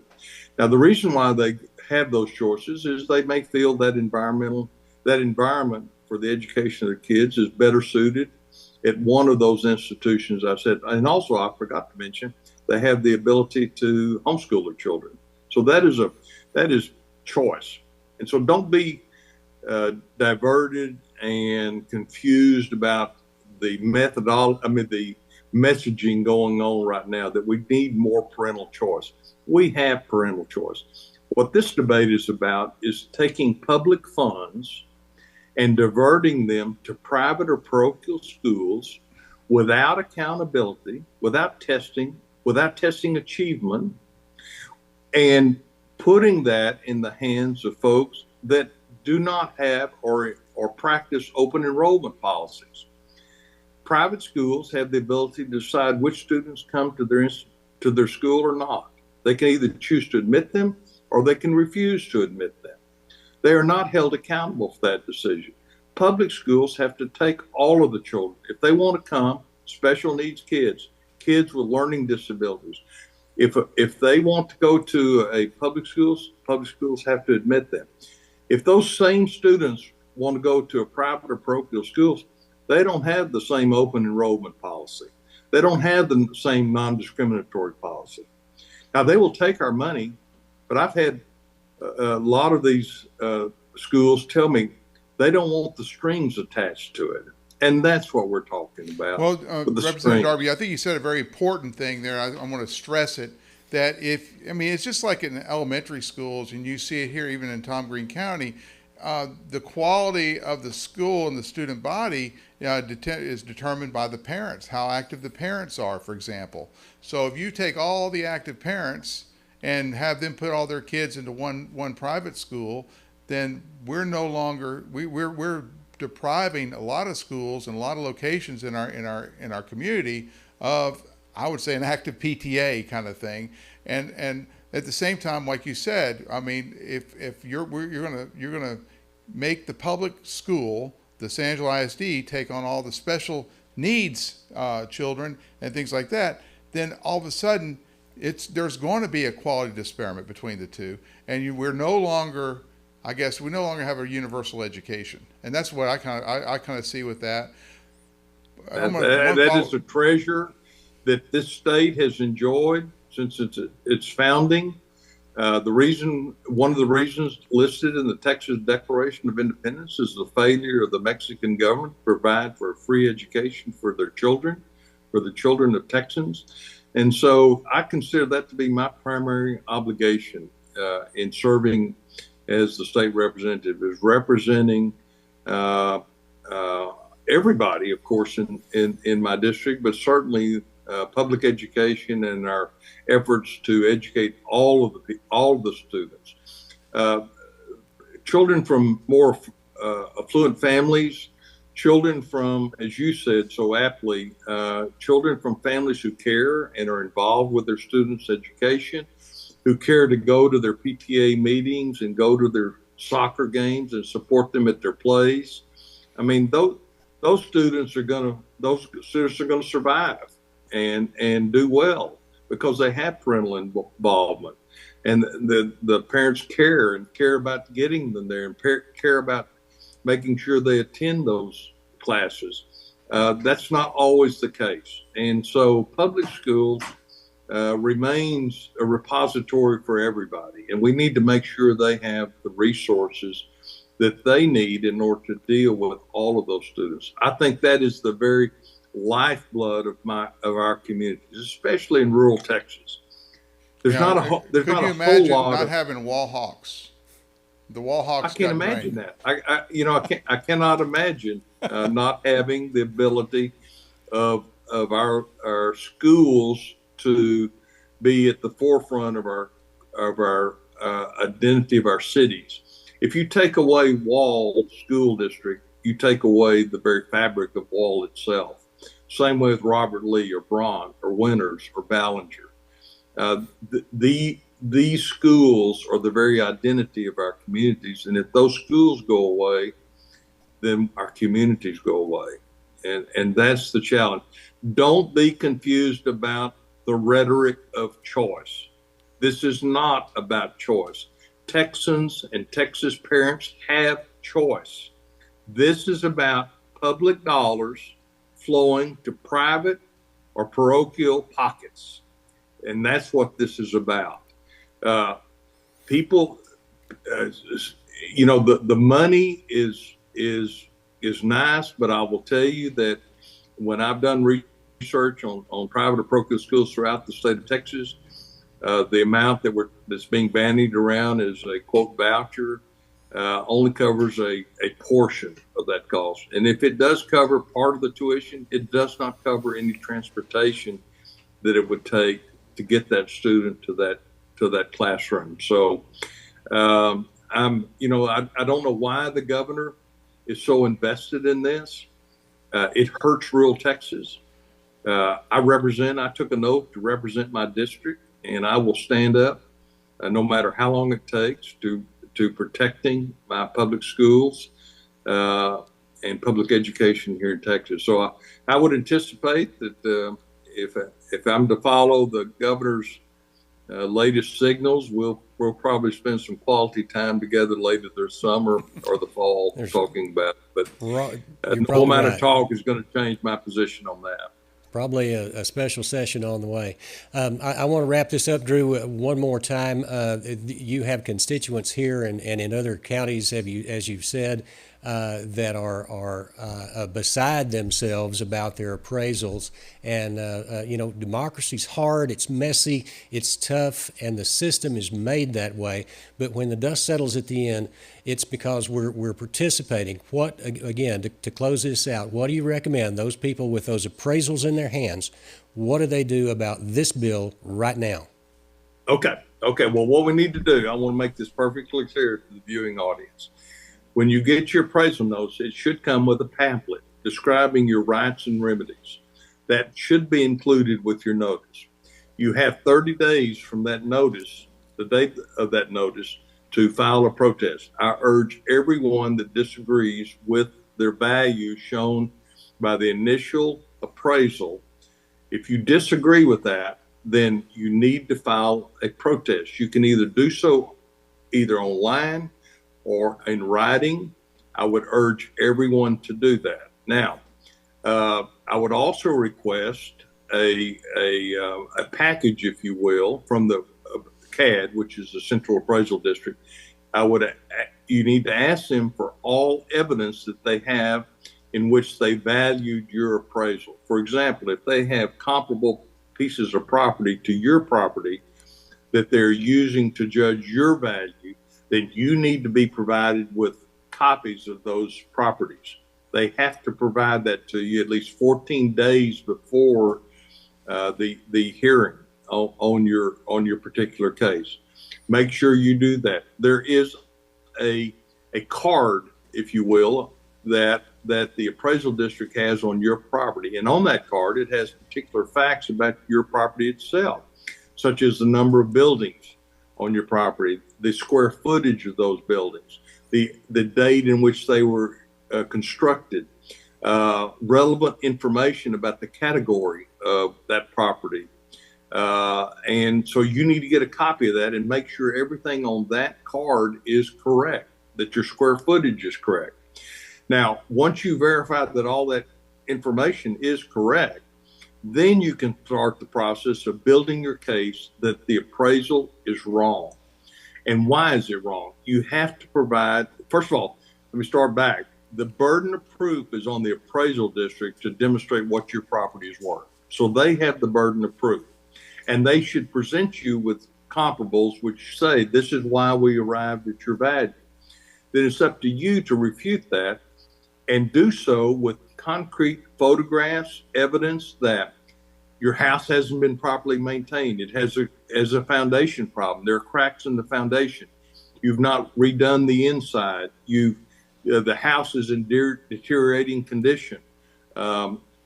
Things that would affect the value, you need to be able to document with photographs or proof or an appraisal, if you will, from a third-party appraiser that if you have a recent one that you can bring. If you have recently bought or sold that property, you could bring your closing documents and show them that while they value it X, you only paid Y 6 months ago. All of that is relevant. And you need to build your case on why your individual appraisal is off. And make sure that when they provide that evidence that they're comparing your property with other properties in your neighborhood. It is not satisfactory for a piece of property in Lakeview, Texas, to be judged against property or comparables that are in, for example, Bentwood or in Miles or in Gray Creek. It should be in the neighborhood, Lakeview neighborhood, if that's where you live. So make sure that the comparables are located in close proximity to the property that you're protesting. And so go through that process, meet with the appraisal district, tell them and demonstrate to them why your property should not be valued where it is. And if you can come to an agreement, if it's within the parameters of what you think might be reasonable, then you can stop there. Or if you don't want to accept those values, then you can proceed to the next step, which is appealing that, and you will appeal that either through arbitration, or you will appeal that through a district court proceeding. So you have options available to you. I would encourage you to do so. Now, we've talked about all this time about the value. We're only talking about half of the equation.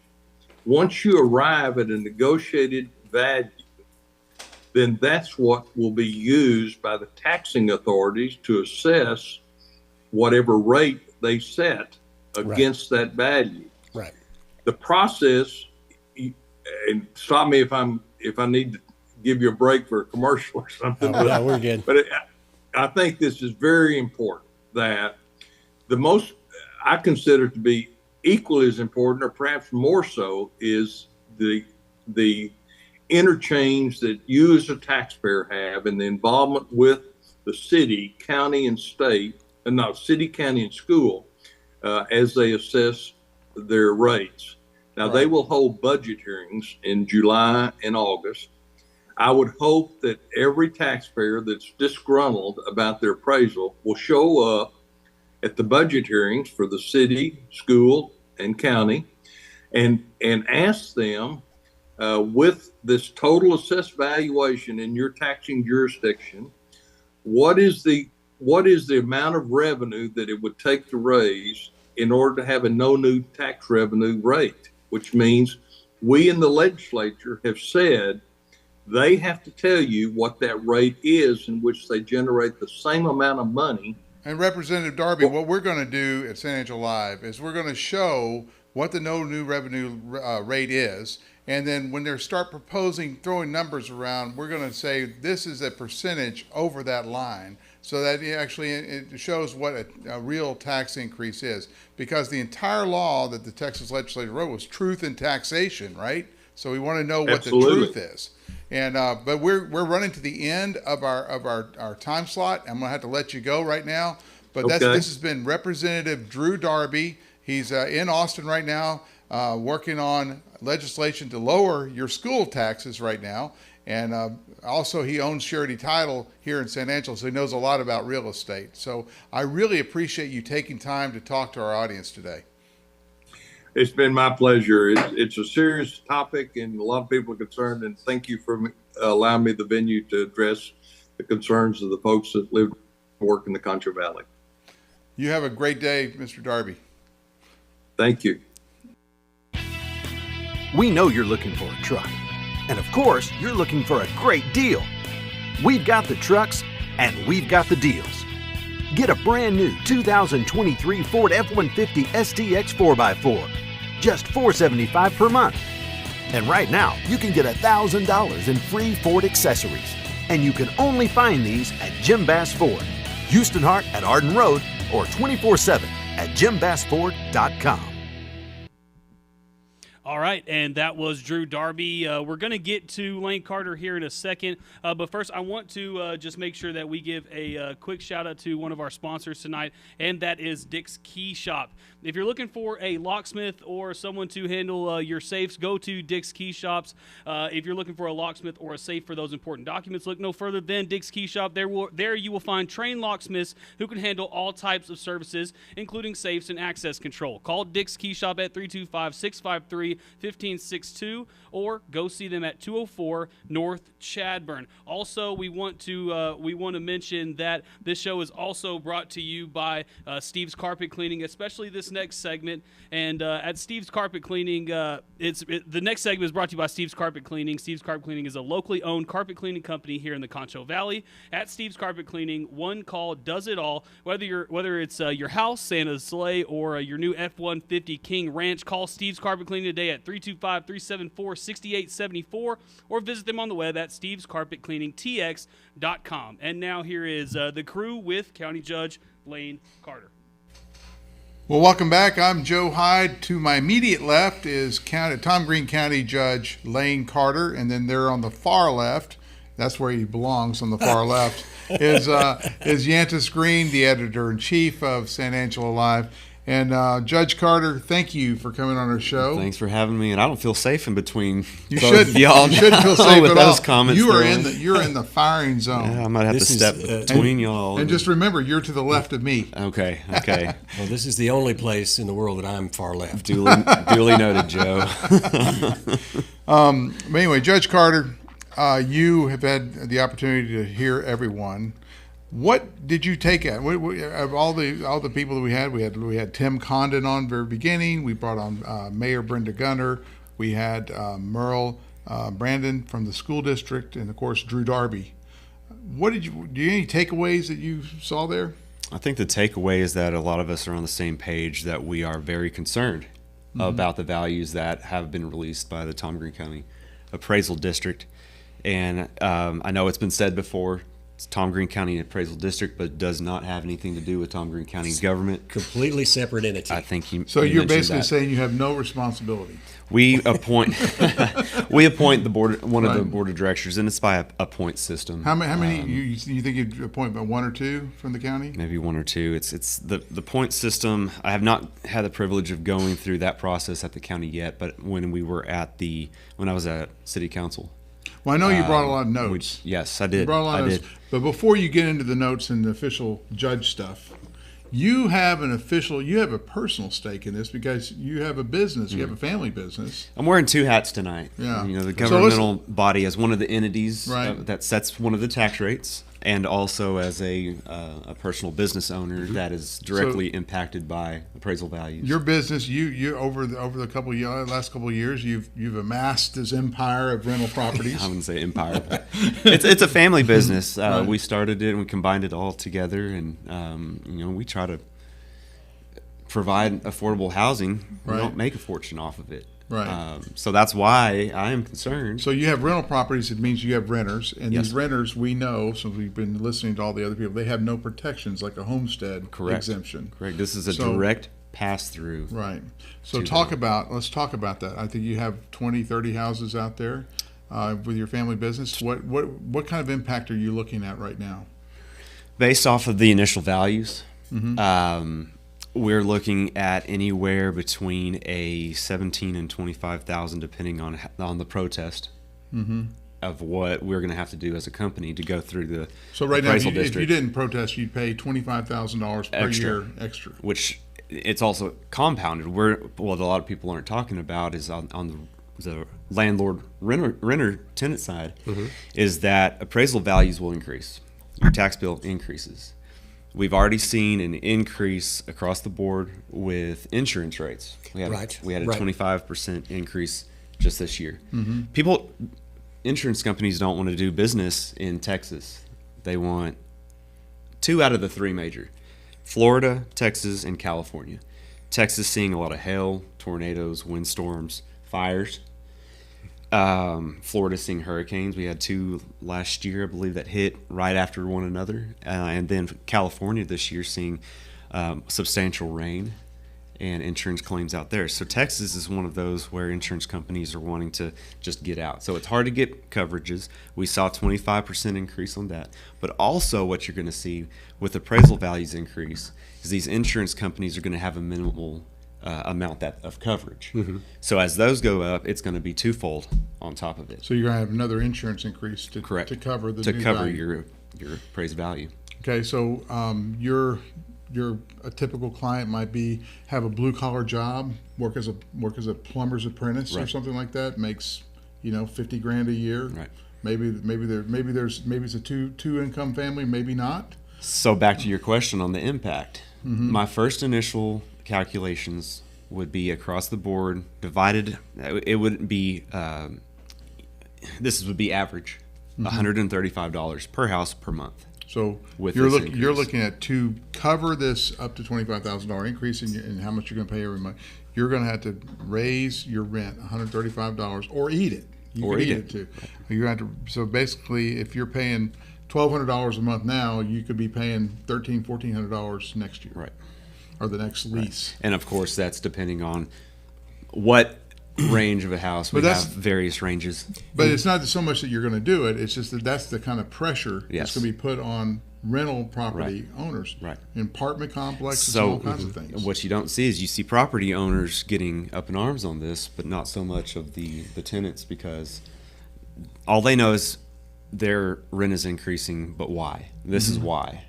Right. So us as landlords, this is the business side of me, us as landlords will have to go and protest these values to justify this is where it should be.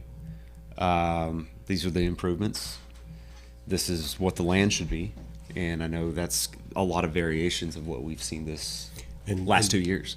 And when you've got middle income and low income renters, $100, $135 a month is a big It's a deal. big deal. That's a major impact, particularly in an economy where eggs went from $1 a dozen to Exactly. $4 a dozen, and milk went from $1.98 to $4 Exactly. a gallon. What about cigarettes? I don't know about cigarettes, but in the grocery store, the staples have gone up and they're still going up. So on top of the inflation, you would have rent going up, and that is why we really have to have this conversation. This is why it's so crucial, because their income levels are not increasing substantially to keep up with If this. I'm someone in that audience right now, I'm looking at this big, powerful judge, Judge Lane Carter, and I'm wondering, why isn't he fixing it? What can he do to fix this? Because this is going to hurt me. And like the mayor said, it is a war on our way of life. That's what she called it. Right. So we have this system that's set up where really an elected official in Tom Green County can't do jack about this. We cannot directly impact it. There's laws against it. What we can do and what we are doing is standing up for our citizens, saying this is wrong. Try to fix it. Test the values Right. out. Where are we seeing these increases and why? Mm-hmm. And that's why I brought my notes. I couldn't get through this. This is so complex of how it has gone. So this is your past- first. This is your first crisis as a county judge. Christ. I guess yes. This Yes. is your first crisis. So just walk us through what happened the first day Okay. you found out about it, and tell us what you learned. And I'm just going to give the microphone to you. Okay, so this morning, I won't say the first day, but this morning I did, when all of the appraisals went out, I was up in Lubbock, so doing Probate Academy, one of the trainings that I would have to go to, and have been on the phone since then while I was up there, juggling phone calls and trying to figure out what was going on, what the algorithms were, what the justification was. So I met with Tyler Johnson this morning. And Tyler Johnson is He's the chief appraiser of the Tom Green County Appraisal District. And I formulated a bunch of questions yesterday that I wanted to try to get answered, to find out the process, his process, where he was coming from, Okay. to see what I need to do to answer the questions for my citizens. A little history is, back in the early 2000s, we saw something similar to this, where the Texas State Comptroller was saying that we were needing to come into compliance. So And meaning coming into compliance today, I within think. 5% Okay, so of you- market values. So if the comptroller comes down and says that your 9.9 billion is really worth 10.1 billion, then we kind of fail the inspection or whatever. We're not within 5%. I don't know if that's And- 5%, but he can come in and pray, do I guess a sampling and say no, you're not within 5%. Yeah, they do a and then he sampling. can penalize us. He can take money away from our school districts and all kinds of stuff. Texas school funding is where it would be. That's where the repercussions. I asked that question, what if we don't comply? Mm-hmm. Well, then that's where we So- see those You lose repercussions on the And so state when we funding. heard Dr. Brandon talk about how the state is basically paying half of the bill. They could cut that half. Right. So Right. So back to the history, 2017 we passed, 2019 we barely passed, and then we came into this, what I'm calling, and what Mr. Gary Cortez will also call, an unusual market situation. You had 2020 come in, and COVID came around and shut down the industries, then deemed by Governor Abbott that real estate was an essential market, central industry. And during that time, you had plants across the United States shutting down, which commodity levels were impacted. 2x4s, a 2x4x8 went from $2.80 to $8.80 for an 8-foot wall. OSB, what was impacted is the resin companies were shut down. I think one of the two shut down, and that directly impacted the sheathing for new construction. It went from around $10, it was a little less than $10, up to, I think it was about $48. It's back down to $11.55 today. So you see those market values, plus the influx of people in here per day into the state of Texas. 1,200 was the average per day. The shortage of the market, people competing, paying over what Housing the asking shortage. price, housing shortage. Paying over what the asking price was. So I was going to sell my house for $50,000. You said, I really need a house. You'll buy it for $60,000. Oh, you know, really need a people house. really wish you would sell your house for $50,000. exactly. And then you would say, no, I'll buy it for $70,000, and we settle for $70,000. Well, that just makes the market value an unusual market situation. Right. My question to Mr. Johnson was, where is this going to settle? We're back down to normal. I don't have those answers. I don't think he had the answers also. Markets always usually increase. We've had a stagnant commercial flat value rate for years, and that's why they started looking at commercial values and tackling that. Did we fail the Texas Comptroller's inspection last year or something? Was there something like there was a catalyst for this? I believe there was a failure with a grace period. Okay. And this is new to me too. Even being in the real estate market, you have what's called a MAPS review, and that's done on the odd year. And then you have the PVS review, and that's done. The PVS review. Right. PVS. Oh, PVS. PVS Papa review. Victor Sierra. Property value study. Gotcha. That's why I took notes. Right. Because this See, is take notes on this stuff. This has been all over the place. Right. And if you consistently fail those, then that's where you get penalized school districts. Your school funding's at stake. So, what also I formulated from this discussion is my question to him was that the state was saying you need to be up to this value. Right. Well, they already have the answer.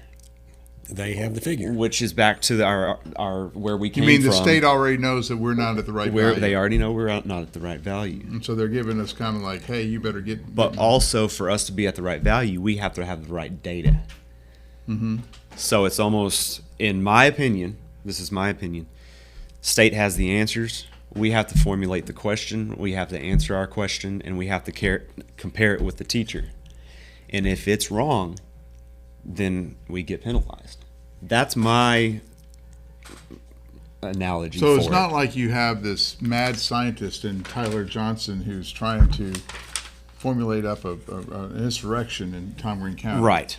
He's trying to figure out. He has a job to do. He has to create the question that's going to, be formulate the answer. Formulate the answer for the answer and match what the Texas Comptroller says. So what us as citizens back to the citizen hat.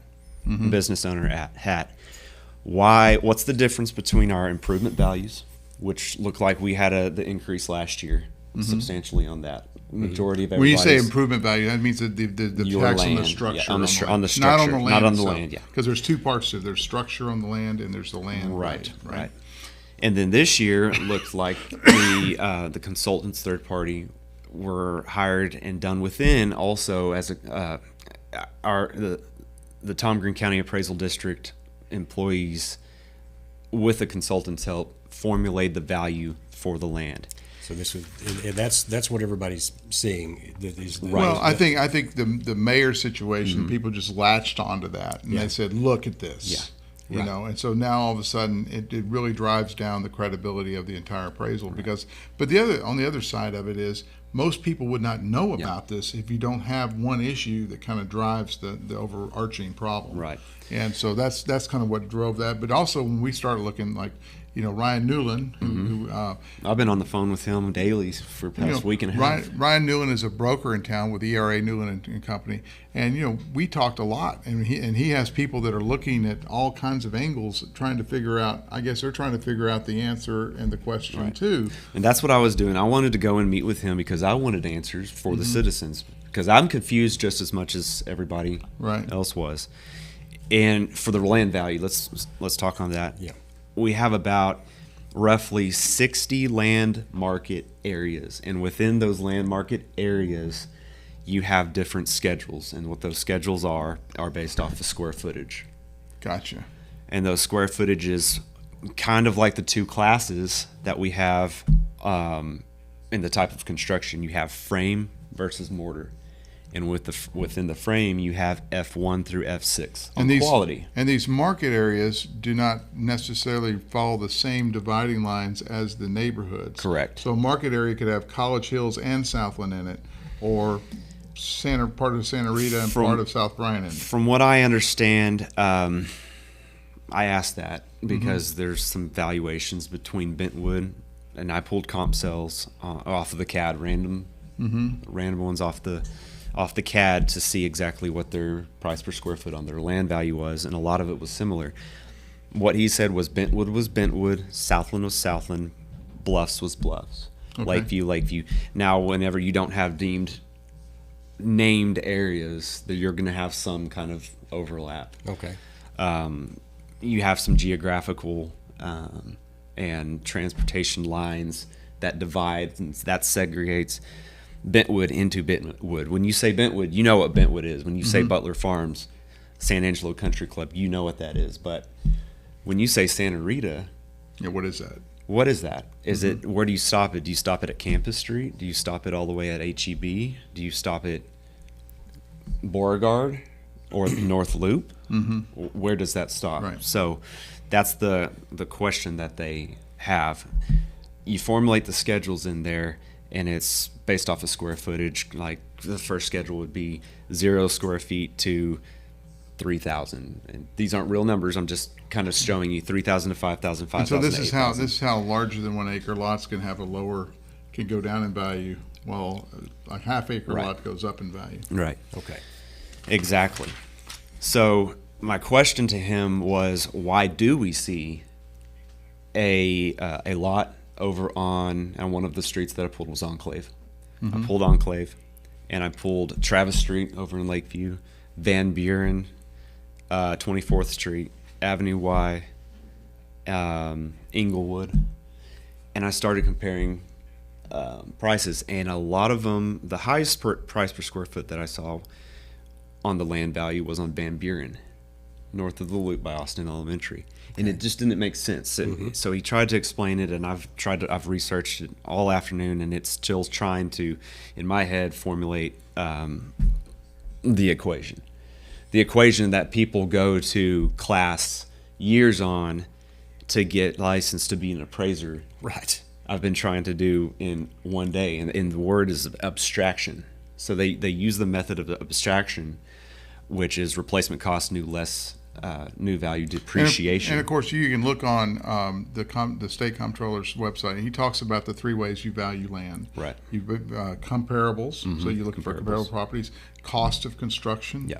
And the last one was income, the income model. Right. So if you have an apartment complex, Right. you can do the income model. So if you have an area that's been developed for 50 to 60 years, and your problem is, well, my land hasn't increased. The reason that it's looking up is because of the method of abstraction. So to my point that I'm working on, and everybody in their area, we can't do this on a mass scale. If you know of any sales comps of open land raw value that has sold, to give them the data to prove that the land in that area is not worth $38,000 per sixth of an acre, because a lot of people are looking at that. I'm only sixth of Let an me acre. ask you this: if you go down like 10th Street, Right. right in the middle of Blackshear, you see some of these land valuations that are just crazy. Like, you're almost thinking these lots should be their price like they're in Bentwood. The average lot on those are one of the areas that, back when I was on city council, we had the infill program, which and they still do. Right, and that's driving up prices. We initiated the infill program of trying to get those lots developed, and those lots are selling anywhere between $10,000 to $15,000. But then I see some values close to 50,000 sometimes, and I didn't look at it very closely, but I feel like there is an issue Yeah. in the, I mean, I'm going to call it the poor neighborhoods where, primarily minority landowners, property owners, house owners are going to, default on their tax payments, and the next thing you know, they're being foreclosed upon, and then where do they move? And the next question is, who buys that land? Does it become, now we have the left-wing argument of gentrification. Is this another way to gentrify a blighted neighborhood? The point to what I've said is, and I know I've heard various opinions, and I'm going to have to go and do it too, but everybody has to protest at this point. How are we going But to their have all these opinions- protests done? They have 2 review boards this year instead of in the past histories where it was just one. So they have 2. They anticipated they were going to have more, so they split it up.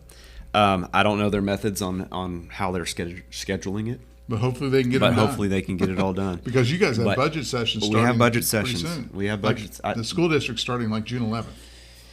My first session, I'm with all the directors in June, and the sessions start July 8th. Okay. And then I'll go through War Room with the auditor and find out what our rates are going to be. Back to that, we'll have calculate our new revenue rate. In fact, figure out what our 3.5% cap would be. Assess our needs, which would be raises. That's always a big contentious one that we have. The raises in the city and in the county, and you've seen this, are really contentious because county employees is a big voting block. Yeah. Right? City employees is an even bigger voting block. School district employees is a gigantic voting block. But that aside, And those people vote. yeah, that aside though, we have the problem of retention. We know that. Yeah. We campaigned hard. Yeah, we've on talked that. about it for a year I and was a just half. going to cut the budget anyway. But I think this is just preliminary numbers. Mm-hmm. But for a good cost of living raise, around 8%, we would need about. 8%? That's how far behind we are. Yeah. Wow. That's how far So behind. you're going to have to be Our- pretty much at 3.5% up. We would need $3 million. Okay. And so, Very preliminary numbers. So Very that's about 3 or preliminary. 4 cents right there. Haven't calculated that portion up, but close. Yeah. Well, and that is the other side of the pressure is those employees, those county employees, are working at their current wage now, and if through this process you cannot afford a raise, then their rent still goes up and their mortgage still goes up because of the appraised value, because the appraisal district is working the system. So absolutely, both the mayor said it, Drew said it, and you have now said it, is you've got to protest these values or the system does not work. You'll still have an artificially elevated property values. So you've got to protest those values and use both of the Correct. ARBs and you've got to keep them busy, and that If you don't like how the informal, if you go that route, if you don't like how the informal takes place, you can always appeal it to the review board.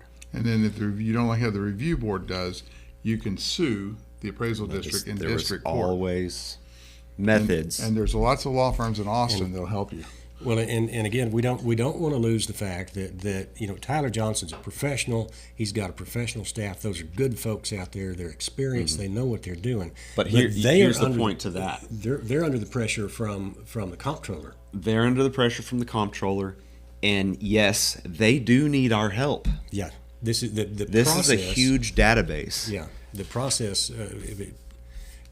The protest helped define the data. These are all the preliminary numbers of what is coming in with market, minus the ag loss, the exemptions. So you're already starting to see what the total value we're of the seeing land what that is. is. And back to the no new revenue rate. At this point, that's why we have to give them the help that they're needing to form this database. And there's so much more to this that I can't verbalize at this point because it's new to me as of today of what their intentions are. And that is why we wanted Tyler Johnson here. I'll be quite honest to answer these questions. But the point is protest. When you talk to Tyler Johnson, I mean, when I talk to him, he says, I want to be open, transparent. I want people to have good customer service. He says all these things. I think for the most part, he's been open and transparent with me. I mean, he's talked to me about some more advanced things about the appraisal process. Like I said, And it's I'm things saying- that people take a year of classes. Right. And he says to if we go if through we to if we learn. get too deep into this, if you write an article about this, then they'll dig into it and they without knowing the big picture. Right. And so This is what I holding. have said off of these notes is probably more. Well, What's the word I'm looking for? more detailed. More than you need to be. detailed. It is very detailed, and it's something that the layperson is going to have a real tough time. Right. I mean, I that's why I have a degree in journalism and English and not in math, because I'm bad at math. And, All right. and this requires math. Yeah. So the takeaway I got from talking to you and from your investigation is that our values were too low. They were too low of relative to the opinions of the state comptroller's office. And we've been kind of riding along that for a couple of years. So Tyler Johnson has to go and fix that, and he did. And now we have these. I think it's just a weird appraisal. We have a lot of complaints about land values and about property values. And Because so, in my area, we haven't seen a sale of raw land. Last year, that I found out today, there was one.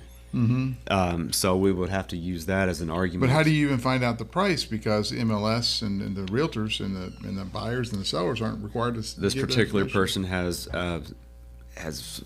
been willing to release give it that out. price, Okay. and it will be a good argument Okay. of why. So that's the data that they need. So show. basically, we have this monkey on our back as citizens of Tom Green County, where we have to go. Everyone has to go protest. Yes. Yep. And one of the things, a takeaway from what I heard Darby say, was you can request the file on your property, and Yeah. so you know exactly what they used to value it. So gonna- then you can, so I guess you can go there and get a big old stack of Yep. files for your I've started properties. protesting every single one of mine already. Have you been successful? I haven't had the hearings yet. Okay. Have you And protested yours, Yantis? I have not protested mine yet.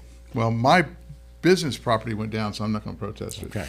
But But the information that we've received, and the mayor just a while ago said that appraisal is so far out of line that it's got to be protested, and those instances have got to be corrected.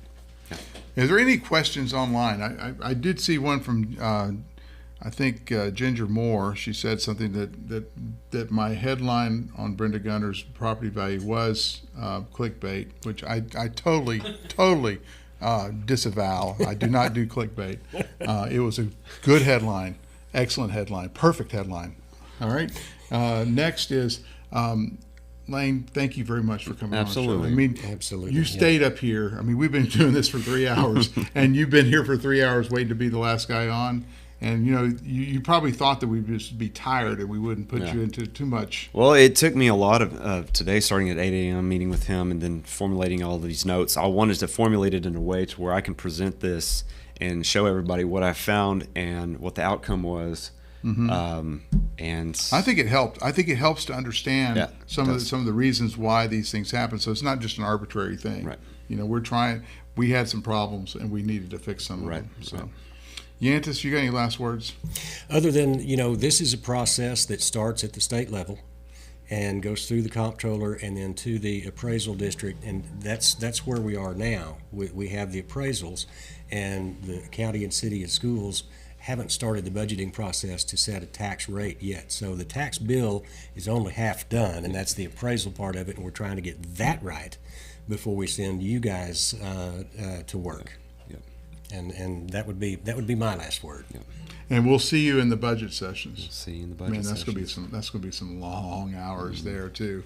But anyway, we want to thank Jim Bass Ford for sponsoring this 3.5-4 hour live stream on the appraisal crisis here in San Angelo, and our 7 or 8 other advertisers we had. I mean, we couldn't have done it without you. We put this thing together in 2 days. Great work by the staff here at San Angelo Live, and I want to especially thank all of our elected officials for coming on, especially you, Lane, for staying here so late. But Drew Darby, we had Merl Brandon from the school district, we had Mayor Brenda Gunter, and of course Tim Condon. Did I forget anyone? I think we got them all. I think we got them all. So I'm gonna go right back to Matt Trammell. He's gonna cue something up.